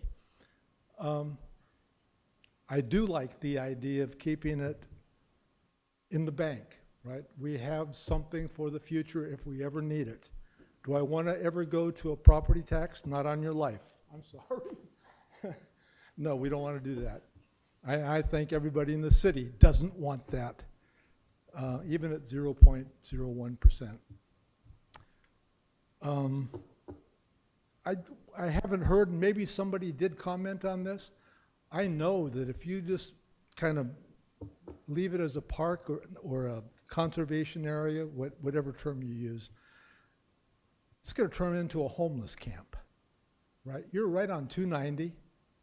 There's going to be a lot of folks, oh, look at that. Let's go over there.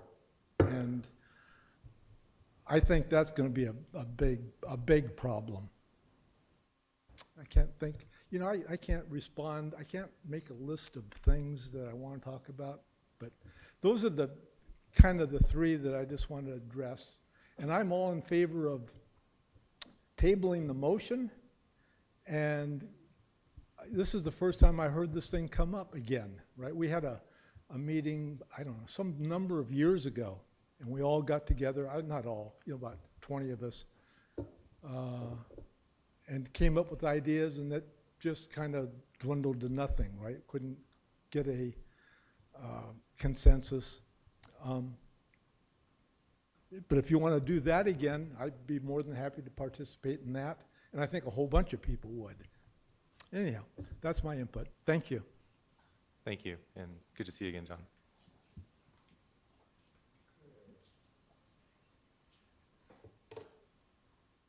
I rarely do this in public.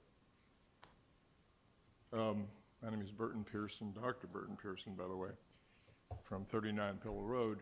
I taught genetics at UT for 9 years. I've taught at Southwestern University. I was the head of the biology program at Concordia University.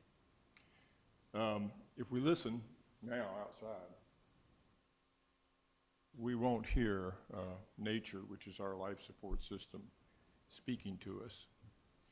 The way we communicate or know about nature and what it needs is through science, which we support with our tax dollars. If we ignore science, then we're just basically throwing those tax dollars away. Why have scientists if you're not going to listen to them?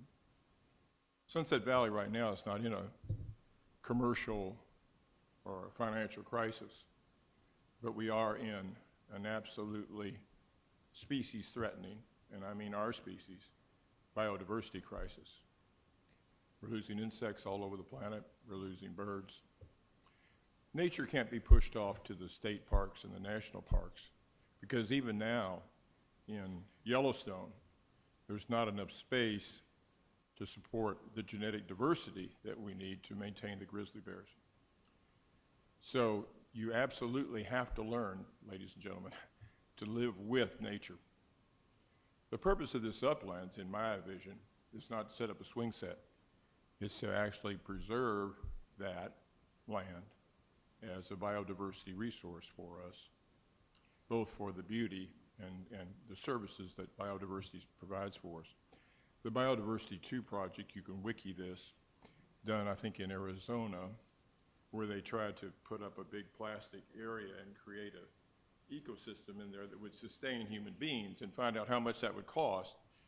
It was, their estimated value for that was the ecosystem itself in terms of cleaning our water, preventing pests, stopping diseases, was worth about $4 billion a year per person. We all know the cost of biological crises because of the COVID thing and of other natural disasters that are occurring now due to climate change.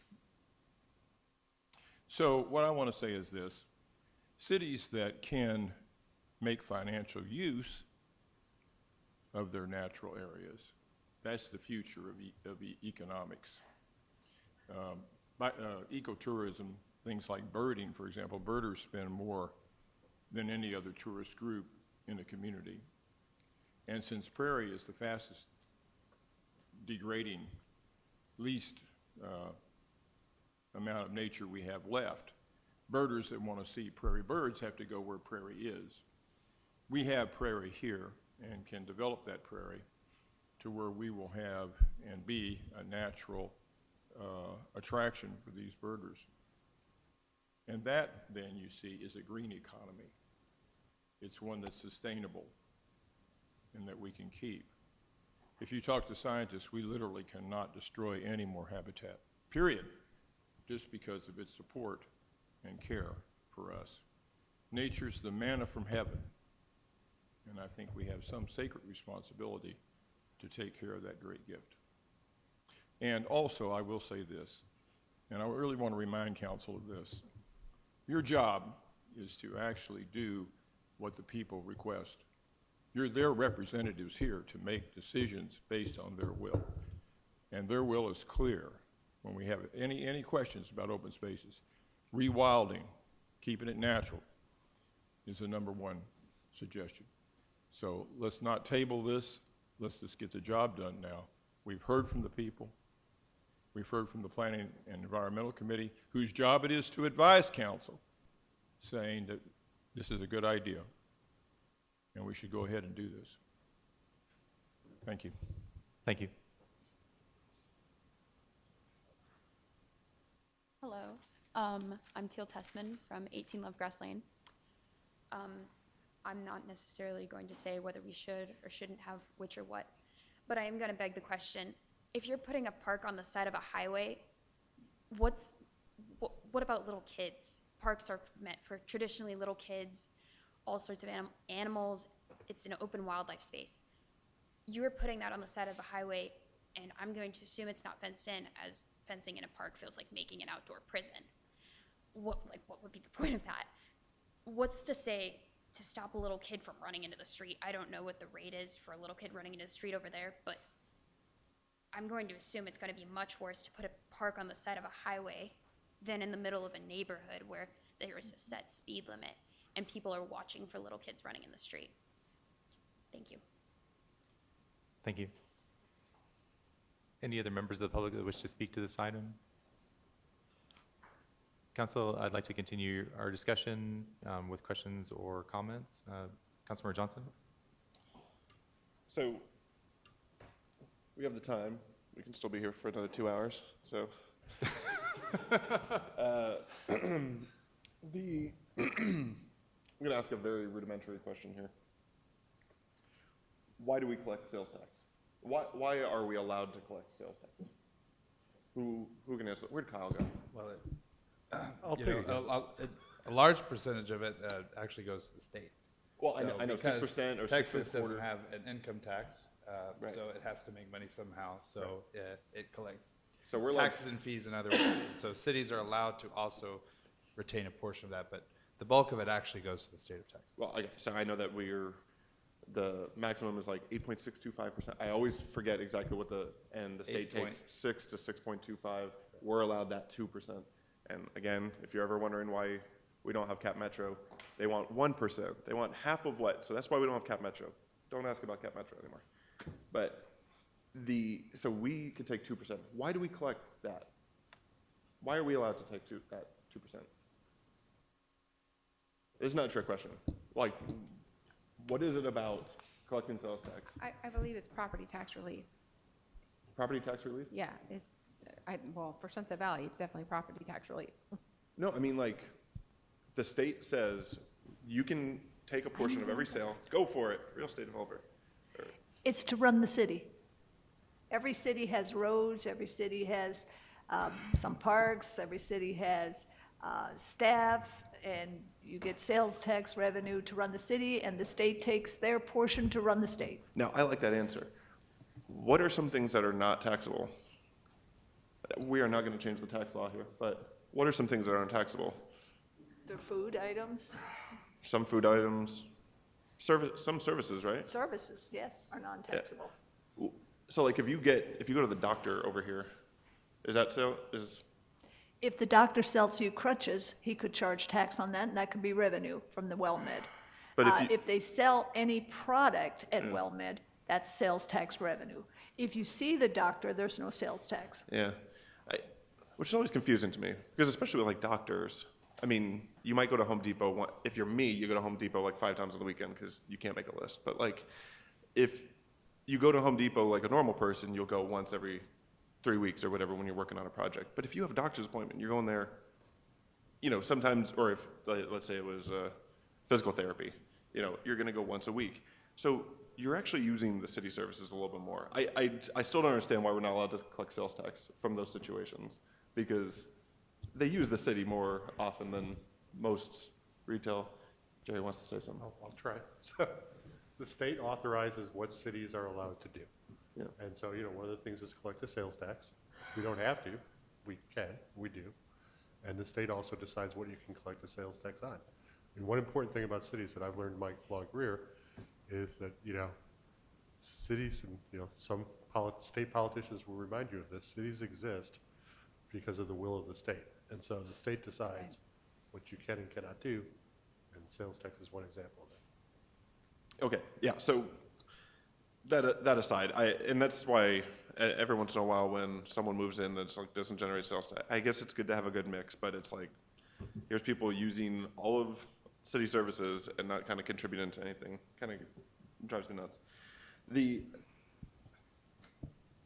When it comes to the doom and gloom aspect about sales tax revenue, I don't know what percentage. There is a chart in my mind that just says, okay, we're at 30%, and we're worried about online shopping and a bad mix and this and that. Well, we get to 40%, no 50%, no 60% of if you ever look at Commerce City in Los Angeles, I brought this up before, that is a city of 3,000 people that covers, I don't even remember, 300 acres, 600 acres. I mean, it is all business. And and they actually have a city council and everything else. And I'm just like, I cannot find where these houses are, where these people live. But in this doom and gloom scenario, that is the only place where they can actually run their city, because they are so heavily invested in commercial that they can make it work. So I don't want a property tax. And I don't think we're anywhere close to having that. But in the doom and gloom scenario where we're not bringing in enough sales tax because of the changing nature of shopping, it's going to happen everywhere anyway, because there's only so much percentage of our city that we can have commercial. In my mind, I mean, it's just like, I don't know where we make the trade-off of just like, when the 8 lots that could be around your house, 7 of them are commercial, would you then say like, okay, I'll pay a property tax? I guess I'm only surrounded by commercial at this point and have no green space or neighbors or anything else. Like, that's like the tipping point. I don't know. It is an 8.7 acre piece of property. I actually don't, when I think of playgrounds, I don't think of that as park. I think of it just nature area. I came from the country in Pennsylvania, and I grew up in the forest. So I know I have moved to a city inside of another city, inside of one of the fastest growing areas in the country. I like to be around green space. I really suggest everyone go over there and check it out. It's surprisingly peaceful in there, and it acts as a buffer. And it is like, I don't know, if you live in an area where you're surrounded by green area, even in Sunset Valley, then I could see maybe it's not a selling point to protect a piece of property way over on the other side of town. But this is kind of what we got over in Old Town, or at least in like the front half of it. Maybe it's sad, but that little patch of green space is sometimes the most but we have a nice backyard, but it's like sometimes the most green space that my dog gets to experience like once a week. So, I think Melissa brought up that the amount of staff time whenever someone approaches with an offer, I'm sensitive to that, and about, like what Helen said about like compromise, or just like, is it possible to just take a moratorium and just like say, we are not fielding any offers? Can you do that? A moratorium on? I'm just like accepting offers. It's just like if somebody comes, we just say it. Because what happens is someone approaches to buy it, and we say, oh, well, you guys have a duty. You have to take it to us, right? And then we go into executive session. Yeah, I think that, in the past, when the staff has been approached with ideas, we bring them to city council to gather your input. I wouldn't necessarily call it a moratorium. You know what I mean? It's just kind of the staff policy to bring forward to you guys ideas that people bring us and see what you think. Okay, so there's like a percent. Some don't even get to us. Sorry? So some don't even get to us. It's fine. Like, yes, there's a few ideas that are probably so far out there, we tell them it would not be a wise use of time. I mean, if we're looking for, which I'm not necessarily, but like, if we're looking for kind of like another solution that's like, hey, 10 years, we're not going to sell this thing. Just like put it in the back of your mind. We're definitely never going to sell it, because we will set that money on fire. Because no matter what we'd get for it, we would blow through that money so fast. Just with normal operations. I'm looking at the expenses side more than the revenue side. I know we all enjoy our services here, but we are a very expensive population. That's all I have for now. So just a real quick answer to the policy, how we manage this. As the mayor, I can direct staff to tell, or I can do this personally, say that we are not accepting offers at this time. And there are some cases where it's been appropriate, where it's not something that we bring to council. There's been other cases where I think it's my duty to bring items to council for the general consideration, because I think that there's value in that too. We don't currently have a policy. I have not directed staff to say refuse all offers. What I do worry about, of course, is that we have this 17-year situation where we haven't had if we don't have a clear policy, then it can lead to staff using resources. But until we make a decision to what to do with the property, we're going to have future mayors, future councils that have different policies, different ways of managing that. So that being said, this is one way that we can dictate, use of it is by rezoning, or, the mayor saying, this is what the current mayor doesn't want to do or doesn't want to bring to council. My policy right now is that this is something that I think we can collaborate on when there are opportunities. I've also heard a lot of discussion both in our retreats and in other events saying that the will of council may be different, in this case, as far as how we manage this property. That's what we're looking for guidance on. That's what I'm looking for guidance on from everyone up here. But that being said, we can handle this through policy as far as the staff effort, and that's something that we can consider as well. So, Councilor Rosinger. So there's a couple of questions I have. The first one is, what can't we do on the property as it is zoned now? If they want to use it for the Art Fest or use part of it for the farmer's market, why can't we use it the way it's zoned? Why does it have to change zoning? Would be a question for Jerry Rustoven. The Art Fest is a temporary use that y'all approve a permit for, so it would be allowed on the property. I think a portion of Art Fest is currently held on a portion of this property, the triangular piece of it. As far as other uses that would be allowed under the GUI category, you can see on the, that has the code pull up, buildings related to government uses, schools, religious uses, and other similar type uses. But that's pretty broad, especially the government part of it. But it really has to do with kind of what's permanent versus what would be temporary, would be guiding. So we could use it right now as it is zoned for leaving it the way it is, letting the Art Fest to expand into it for that one time a year event, putting part of the farmer's market, the booths and so on it. It wouldn't change anything. Nothing permanent. No. Okay. I'd like to speak to legal. What has been your experience in other cities when a piece of land is zoned parkland? Is it easy or difficult when you do need it to sell? Please answer your experience. I think as part of the discussions I'm having with other staff about how zoning would dedicate or designate areas as parkland. And I think there's a question if zoning property is put as parkland actually creates a designation as parkland, if that makes sense. So that's one of the big questions that I would like to have clarified. As to when you actually designate property as parkland, it becomes difficult to both sell it and change the use as parkland. And I think that's by intent and design of the statutes guiding that. Thank you. Councilor Burrell. I appreciate all the comments that I've heard from council and staff and the public tonight. Having researched the uplands and a bit of the history was also, I think, something that was very, very educational, speaking with staff about that.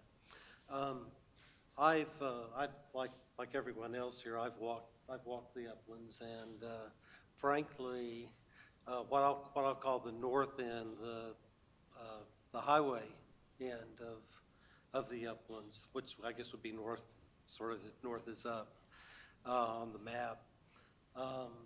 I don't find it to be particularly peaceful myself. I think there's a reasonable amount of highway noise, but other parts of the uplands, I think, is actually quite nice. I think the entire area is a beautiful piece of land. My personal impression, my lasting impression from walking the uplands is that there are two spectacular trees on that property, one of which I think is one that if the frontage road area, the north end, were developed, would almost certainly have to be removed or relocated. I guess having having heard comments tonight about taking trees away in the shopping center, this one is really sticks in my mind as one that would really be a shame to lose.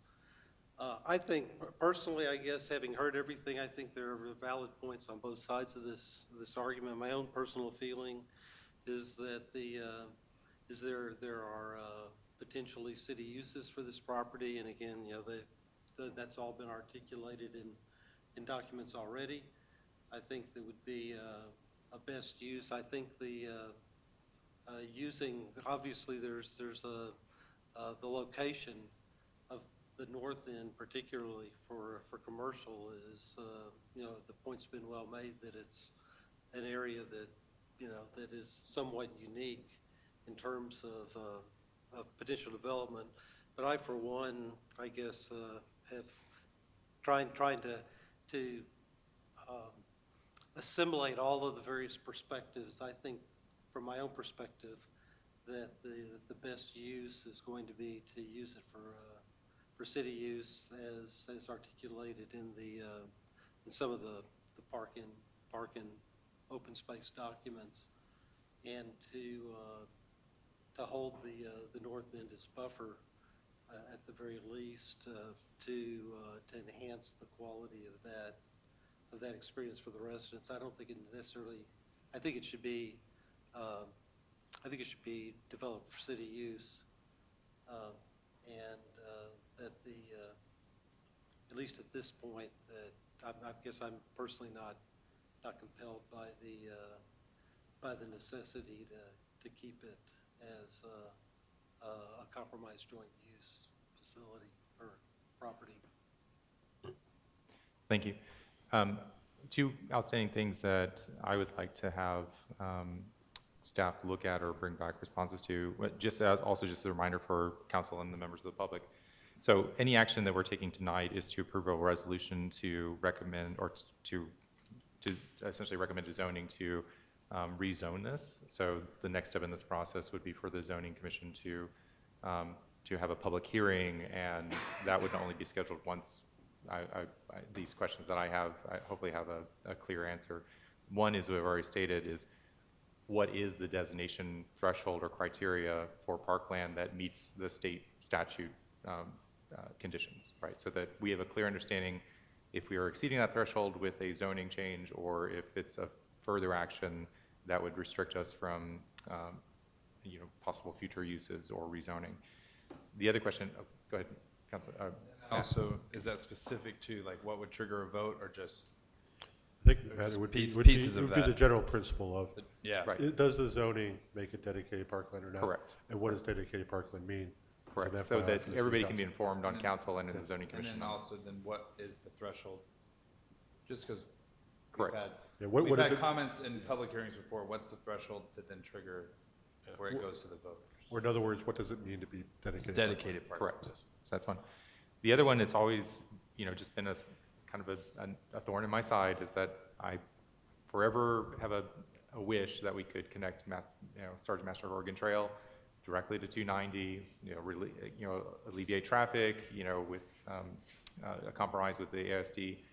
However, all of our plans and limited conversations we've had with ASD don't seem very promising for not utilizing at least some of the property that's considered the uplands as part of that. If we were, for example, wanting to put a road that connected, that was further enough way back from the exit ramp, it would likely have to go through a portion of what we call the uplands, specifically the triangle area. Would rezoning this as park restrict us from developing that as a roadway or portion of that, so that we could have access via Master Sergeant Horgan to 290? So I don't know if we have an answer to that now, but that's another thing I'd like to staff. I could answer a portion of that now. So setting aside the question about what triggers the dedicated parkland, if we're doing a hypothetical and saying it was dedicated parkland, then yes, putting a road through it does trigger like the city council. Okay, but would rezoning it as parkland, if it was not a dedicated parkland, if it turns out our investigation showed that it didn't meet that criteria, would rezoning as parkland, just from a city point of view, restrict us? Okay. No. So it really is contingent on that designation. Exactly. Okay, but I do want to understand that, because personally for me, that, long-term, just having that as an option as, you know, the ASD is considering their own redevelopment and, you know, what the school's going to be doing at the elementary school there. What we've seen is requests from the Montessori school, just, you know, having a traffic flow that's safer, you know, that's also, you know, easier for residents to access, you know, 290 from that portion of town. Those are things that I'd like to be able to explore further. And, you know, obviously we have some challenges there, but that's certainly something that I don't want to do if we're going to limit ourselves, you know, from a, you know, at least that's a priority for me. But yeah, what it would do is, you know, again, in the hypothetical, we're a dedicated parkland, and you were putting a road through it. My understanding, and I want to confer with Darren, but would be that it would trigger the need for a city council vote. It would not necessarily trigger a need for a vote of the general citizenry, because you're taking a portion of the parkland and not switching the use. Okay, that'd be useful to know as well. If we can clarify that. All right, thank you. Councilmember Rosinger. There's a couple of things I wanted to address. A council member up here mentioned that the doom and gloom they're tired of, and that the revenues have been doing a great job. It is true that we are not in dire straits. It is also true that the council member who was on Budget and Finance, the year they were on Budget and Finance, due to COVID, asked that we reduce revenues 5% to be on the safe side. And that decision made by the committee was a great decision, because in the end, we just made profits or revenues a little greater than what we projected for that budget. We also are being conservative this year. In the 2023-2024 budget, we were very conservative and continued to utilize the same revenue projections that we did for 2022-2023. And we have looked at the first quarter revenues, and the revenues were not something to brag about. Committees are to assist council in research, and council can accept the recommendations, amend, or deny the recommendations. The committees work for the benefit of council. With that, I move that we table this agenda and that we work as a city to a compromise for the Uplands.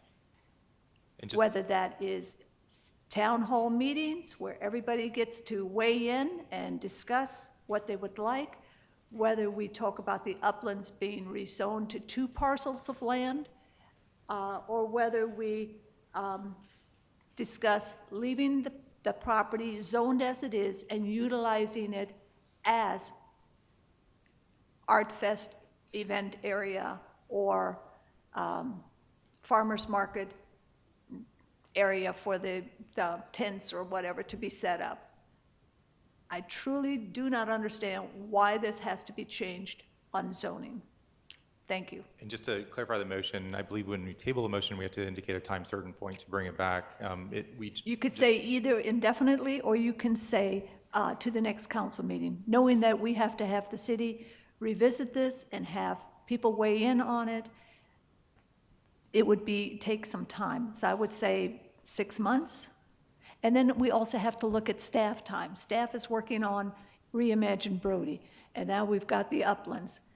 And I know the last time we talked about the Uplands, we talked about you had enough on your plate, the Uplands was not going to be worked on, and then this came on the agenda. So can I hear from staff? What time period do you think a city discussion on the Uplands is pertinent?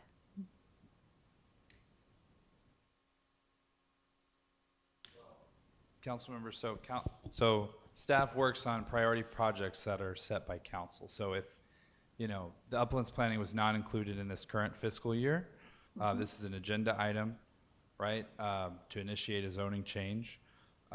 If it's the will of the council to indeed go forward, then staff will work on this. If it's a project, the potential for an Uplands planning project, that could be included in funding for the fiscal year 25 budget, and then we would make time for it.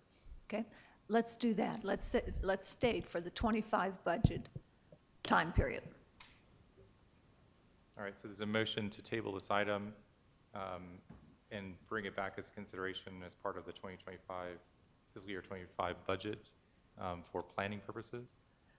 For discussion on, or to work out zoning, and if we're going to zone it differently, or if there's a compromise on the zoning.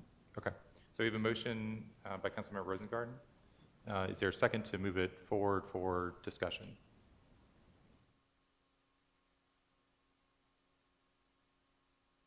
All right, the motion dies for lack of a second. We can continue our discussion, or we can continue with other motions. Councilmember Medicus? So I just wanted to address a couple things that came up in the discussion. One is the sales tax revenue issue. While our city does rely very heavily on sales tax revenue, other cities have other revenue sources besides sales tax.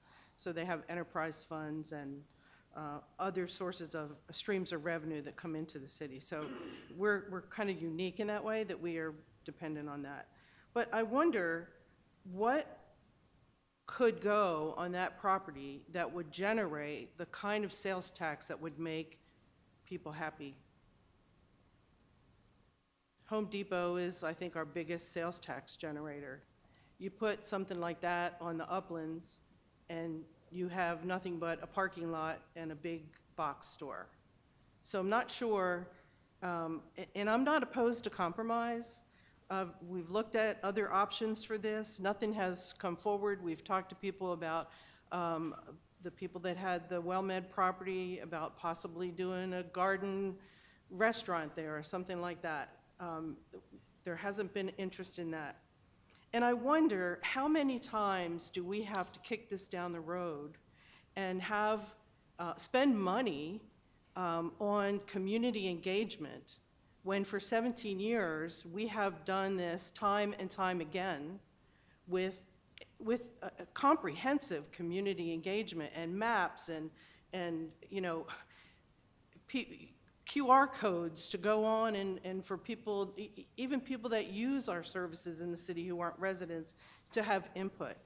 How many times do we have to do that before we actually do something that benefits our community?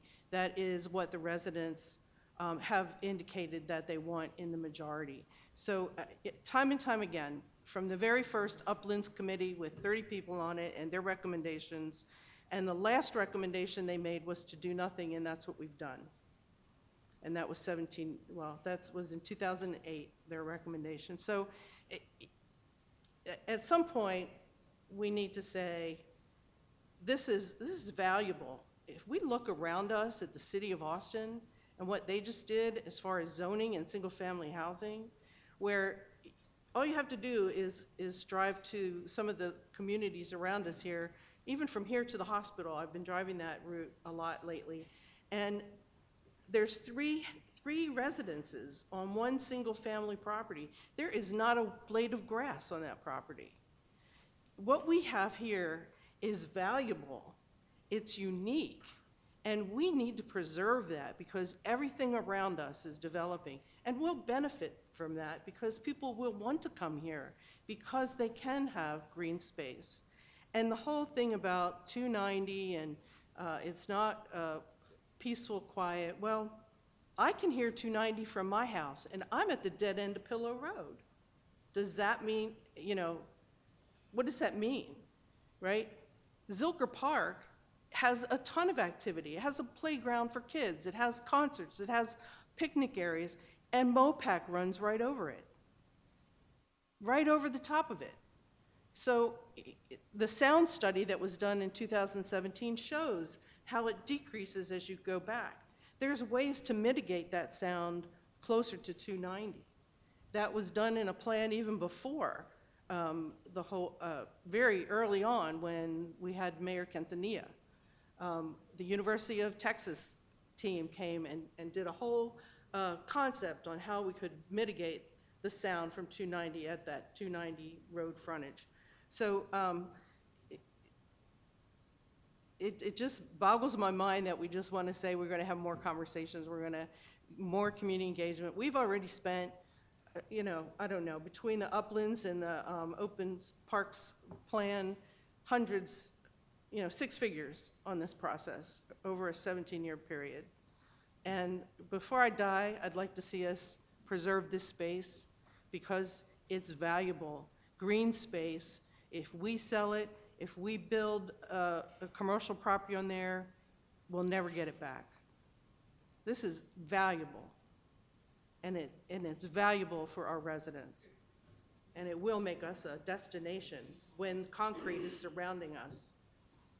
Councilmember Rosengarten, and then Mayor Pro Tem Young. We have green space as it is right now. I don't know how much more perfect green space we could make it. It is already green space. It's owned by the city. Nobody can develop it. Nobody can sell it from under us because it's the city who owns it. I know of other properties that could also be great green space that are not owned by the city. Properties that flood, properties that put residences at risk. Those are properties that I see as even more beautiful green spaces when it doesn't rain, because as we know in Texas, it doesn't rain all year long. That to me would be a great investment for future green space. I like parks. I go on the trails. I walk all that. I've got nothing against parks. It's this piece of property against 290 that could be, as one who spoke, an economic blunder if we take the whole property and utilize it as park. Again, I ask that we compromise. Thank you. Mayor Pro Tem Young, and then I'll like to make a comment also. I would like to make a motion. I will do it after the motion, whether it proceeds or not with the discussion. So go ahead, Mayor Pro Tem. Okay. I move we approve action on a resolution initiating a change in zoning for the city-owned property known as the Uplands Tract from government utility institutional to parkland under section 150.064 of the Land Development Code as recommended by the Parks and Open Space Plan. Second. All right, so the motion is to approve a resolution initiating the change in zoning for the three city-owned properties commonly known as Uplands, as recommended by the Parks and Open Space Plan, and it was seconded by Councilmember Medicus. That'll open up for discussion. So my statement, just in terms of what I want to make sure council understands and staff understands, is that this project is not something that I want to prioritize as far as development of this property for use as the city, even in the Parks and Open Space Plan. For the priority for myself is on the current projects we have, and this is something that I don't want staff, taking time away from those projects in order to start a planning process to execute anything on the Parks and Open Space Plan. That's not my intention, and I certainly don't think that that's necessarily council's intention at this time. This change, of course, will require staff effort if we move forward with this, because it has to go through, the process of zoning. It has to go through the public comments. It also has to go through the research that we talked about. So it does have an impact on staff either way, but I just want to make it clear that I'm not in favor of proceeding with any development on this until we put a budget and we have the will, of the council behind it, and we have the other projects executing to a point where staff has the bandwidth to take on any additional work. So I just want to make sure that that's clear from the staff's point of view and from the council's point of view, and hopefully council's in agreement with that. In terms of this action is a zoning action, and that's the focus, and it's not to do anything is more than that at this time, even though there have been several things recommended in the Parks and Open Space Plan for use of that as a park, or potentially for other uses if we decide that there's other benefits to it, even as a park, for other uses as well. So I just want to make sure that that's clear as well. We'll open up for discussion on the current motion that's on the table. Councilmember Johnson. On another subject, I got an email from someone, and they had mentioned something that I had heard before, and I mean, it's obvious because they actually said that they had heard it somewhere else, but that, like, shopping centers have a lifespan. Have you heard anyone bring this up before? Oh, of course. Yeah. But then what? It's up to the owner of the shopping centers to then redevelop. As a city, we as council can say that any future redevelopment, let's say we change from stucco to all stone, have to be all stone, or have to be 2 stories or whatever. But going 2-story, we're only cutting our feet off if we do that. You basically make restrictions strong to where they have to then, when they redevelop, Yeah. implement those new directions. It seems like they would want, like, if there's they would want to develop, like, redevelop themselves. And it's like, it's not like we wouldn't take a hit in the short term. We also can't set anything on the building materials, right? I think that, or maybe that was just residential. Nope. I remember Can't say that that. anymore. But anyway, so Drives cost up. it was great. Everyone bringing their points. But like what I realized from it was just that, like a kind of a difference that in mindset that I have from some people. Like me, I don't know. Like land isn't meant to be developed. I'm like now 44, and I'm just having this like realization that I never really felt that it's just like land must be developed at all costs. It just seems like that is in some people's minds. That it's just like, if it's there, develop it. What else would you do with it? And I actually remember asking the old mayor this. Is it like our responsibility to develop everything? Just because I was like, am I the only one that feels like maybe we should save some? And she said, no, we're not required to develop all. I think it was about the uplands, probably was. But, and I don't know, if at the current percentage of commercial space, if we cannot find a way to make our finances correct, I don't know what this will do. And I mean, it would like, I don't want to see it developed. I get anxiety around any discussion of it being developed. I'm begging for someone to like tell me the way out of this. That's just like, if we just develop this piece of, or we just keep it, whatever, like this will solve all of our problems. And I don't hear it. I don't hear it at all. This is not the piece of property that is gonna, change everything about our finances in the city. So, yeah, I just, and also, I keep on going back to this thing. It's like, we bought our house, I was 30 when we bought it, 31 maybe, but we didn't buy a house that was like nestled deep within hundreds of acres of parkland. And again, maybe I should have thought of that, but that's the parkland that's close to me. And once again, if you're super nestled in a green space, I'm sure you don't care about a piece of property and don't see the value of it, even 8.7 acres.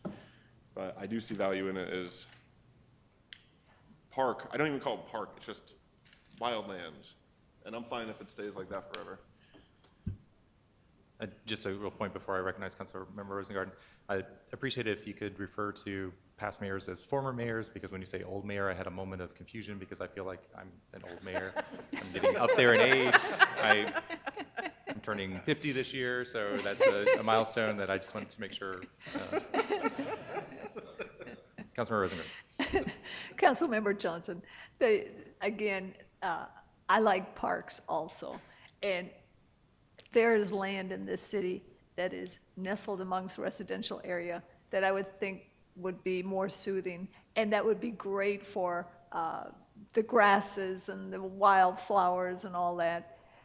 You take an opportunity that exists and develop that. You don't take everything and develop it. You can't develop land that is in the 100-year water quality, critical water quality zone. So you take that and you use that as parkland. You do two things. You also mitigate by taking away the opportunity to develop it on that land. Thus, you prevent future flooding for other residential or commercial buildings. So it's where the property is. Not every property needs to be developed, but not every property needs to be parkland. Thank you. Councilmember Medicus, and because this item is important, I will give a chance for the public to make one more set of comments against the current motion before we take a vote, because I know that this is something that has drawn a lot of discussion tonight. Councilmember Medicus. So I understand there's some properties in the residential area, but I also have read what people want that is not currently available, and which we tried to do in Upper Cougar Creek, but with the restrictions on that property. A place where music can be heard, a temporary stage could be brought in, a place where we could have pickleball courts, potentially a pavilion that could be painted with the lines for pickleball court and be used for that when it's not being used for the farmer's market or other activities. Recently, Carolyn and I were in Buda taking some photographs down there, and they have a pavilion just like that, and it's used for basketball courts and multiple functions. So, and multifunction is something that the very first Uplands Committee suggested. It was like at the top of their list. It was their number one option. I don't see that happening on a lot where a house is flooding that we buy that's next to somebody else's house. There was recently a piece of property, I think somebody wanted to put their private tennis court on, and there was a lot of pushback on that. This is the only piece of property that we have in the city. I know we have a lot of green space, we have trails, but for some of us, it's difficult for us to walk on the trails. It's difficult for us to get from our house to the trails. I know other residents that walk on all the trails. But when you look at an area that could be developed as community benefit, that piece of property is adjacent to a big chunk of our city. And that residents on all of those streets in the original part of Sunset Valley could walk to, if they can't walk on the trails or walk up to Crystal Mountain. I can't do that anymore. But I could walk to the Uplands. So thinking in terms of holistically, if you look at our city holistically, where could we put those kinds of activities? I understand there's green space that we could buy that is next to a resident, but I don't think any residents want those kinds of activities on an acre next to their house. Just saying. So I will invite members of the public that wish to come and speak. I would ask that if you do speak, speak somewhat succinctly and directly to the motion that's currently on the table. If you want to reiterate your in favor or against it, but let's try to make sure that we don't repeat a lot of what's been said already. Yes, Randy Rosengarten, 25 Yellowtail. Yeah, I'll be very brief. I just wanted to enter into the record a counter juxtaposition to the percentage of commercial in Sunset Valley, and if you could ask staff to determine how much green space we have versus other cities as a percentage. And I think you'll find that the answer is the same, which is we probably have more than percentage-wise than most cities do. Also, our number of residences per acre is way less than most other cities. So taking that into consideration, I'm in favor of keeping our options open. I think that the Uplands right now is green space. It's not being developed, and as everyone has indicated that's walked on it, they either enjoy it for its beauty and quiet, which I agree with one council member, it's not quiet, maybe on a Sunday morning, but or late at night. But other than that, I'm not for designated as park zone. Thank you. Melissa Gonzalez, 26 Reese. I want to reiterate some of the points that Councilmember Johnson made, and also Councilmember, and I've said it before, we can't get this back. We can't. Once it's gone, it's gone. We can't get those oaks back. And when people talk about cutting it up and subdividing the front, those are where those beautiful trees are. So the places that they're saying to put the commercial, we'd lose those beautiful trees, which is part of the value. So the compromise solution destroys the trees. So I don't think it's worth talking about anymore. We have not done this because we haven't had a council. When I was on council, there was a push to sell this property. There was a brutal push to sell this property. And I believe that the votes exist to move this forward at a time when I think we can move it forward. It's hard to get to a point where you can do something. So don't throw away the time when you can actually do something after 17 years. Thank you so much. Thank you. John Belanca, 3 Yellowtail. I think I want to make two points. One is there are at least a couple folks here I know have been on the Finance Committee, Budget and Finance, and I know both of them have made the comment during that time that when you take an action to buy something or do something, you have to also look forward to the maintenance cost. What are you going to do next year, and the year after, and the year after that?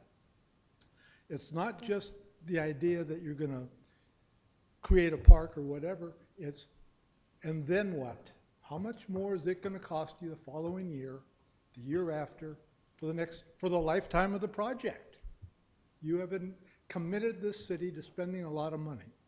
That is one thing I wanted to say. And I forget the other one, which is just a thing that happens with older people. But you all have a good evening. Thank you. Thank you. Thank you. I'm with him on that forgetful thing, which, what am I here? I had my spiel about compromise because I wanted to say that for a long time. But I would like for you to vote. If you go into the zoning process, it still can change. There's still the zoning commission can advise against it. You can still vote against it later. So please vote for it, which is what I really want in my dreams. And let's get moving. And we'll figure it out later. Thank you. Thank you. Yeah, I mean, as a citizen watching, I think I just would like to suggest that we call the question. Thank you. Any more comments? Council, any further discussion? I think we're ready to take everybody's input and proceed. I also just want to thank everybody who showed up tonight and also made comments online. This is obviously, a weighty decision that council has before them. And you're right, it's not the end of the process. And of course, it's going to face its own next steps in terms of, the will of the council proceeding and the will of the people in terms of their input. But with that, I think I'm going to go ahead and ask if we can go ahead and vote. All those in favor of the motion to approve a resolution to initiate a change in zoning for the 3 city-owned properties commonly known as the Uplands Tract on South Lamar Boulevard and Master Sergeant Horgan Trail from government, utility, and institutional to parkland, as recommended by the Parks and Open Space Plan. Say aye. Aye. Aye. All opposed say nay. Nay. All right, the motion passes. And the next step is going to be to take this to zoning, of course, with the conditions that I'd like to make sure that we do the research before we actually present it to zoning. All right, Council, thank you for your time tonight and your inputs. And thank everybody else for their time and input as well. And thank you, staff, for the work that went into the meeting, not on just this agenda item, but all agenda items. Appreciate it, and staying late for us tonight. With that, Motion to adjourn. we're going to motion to adjourn. Is there a second? All right, we are adjourned at 8:45 p.m.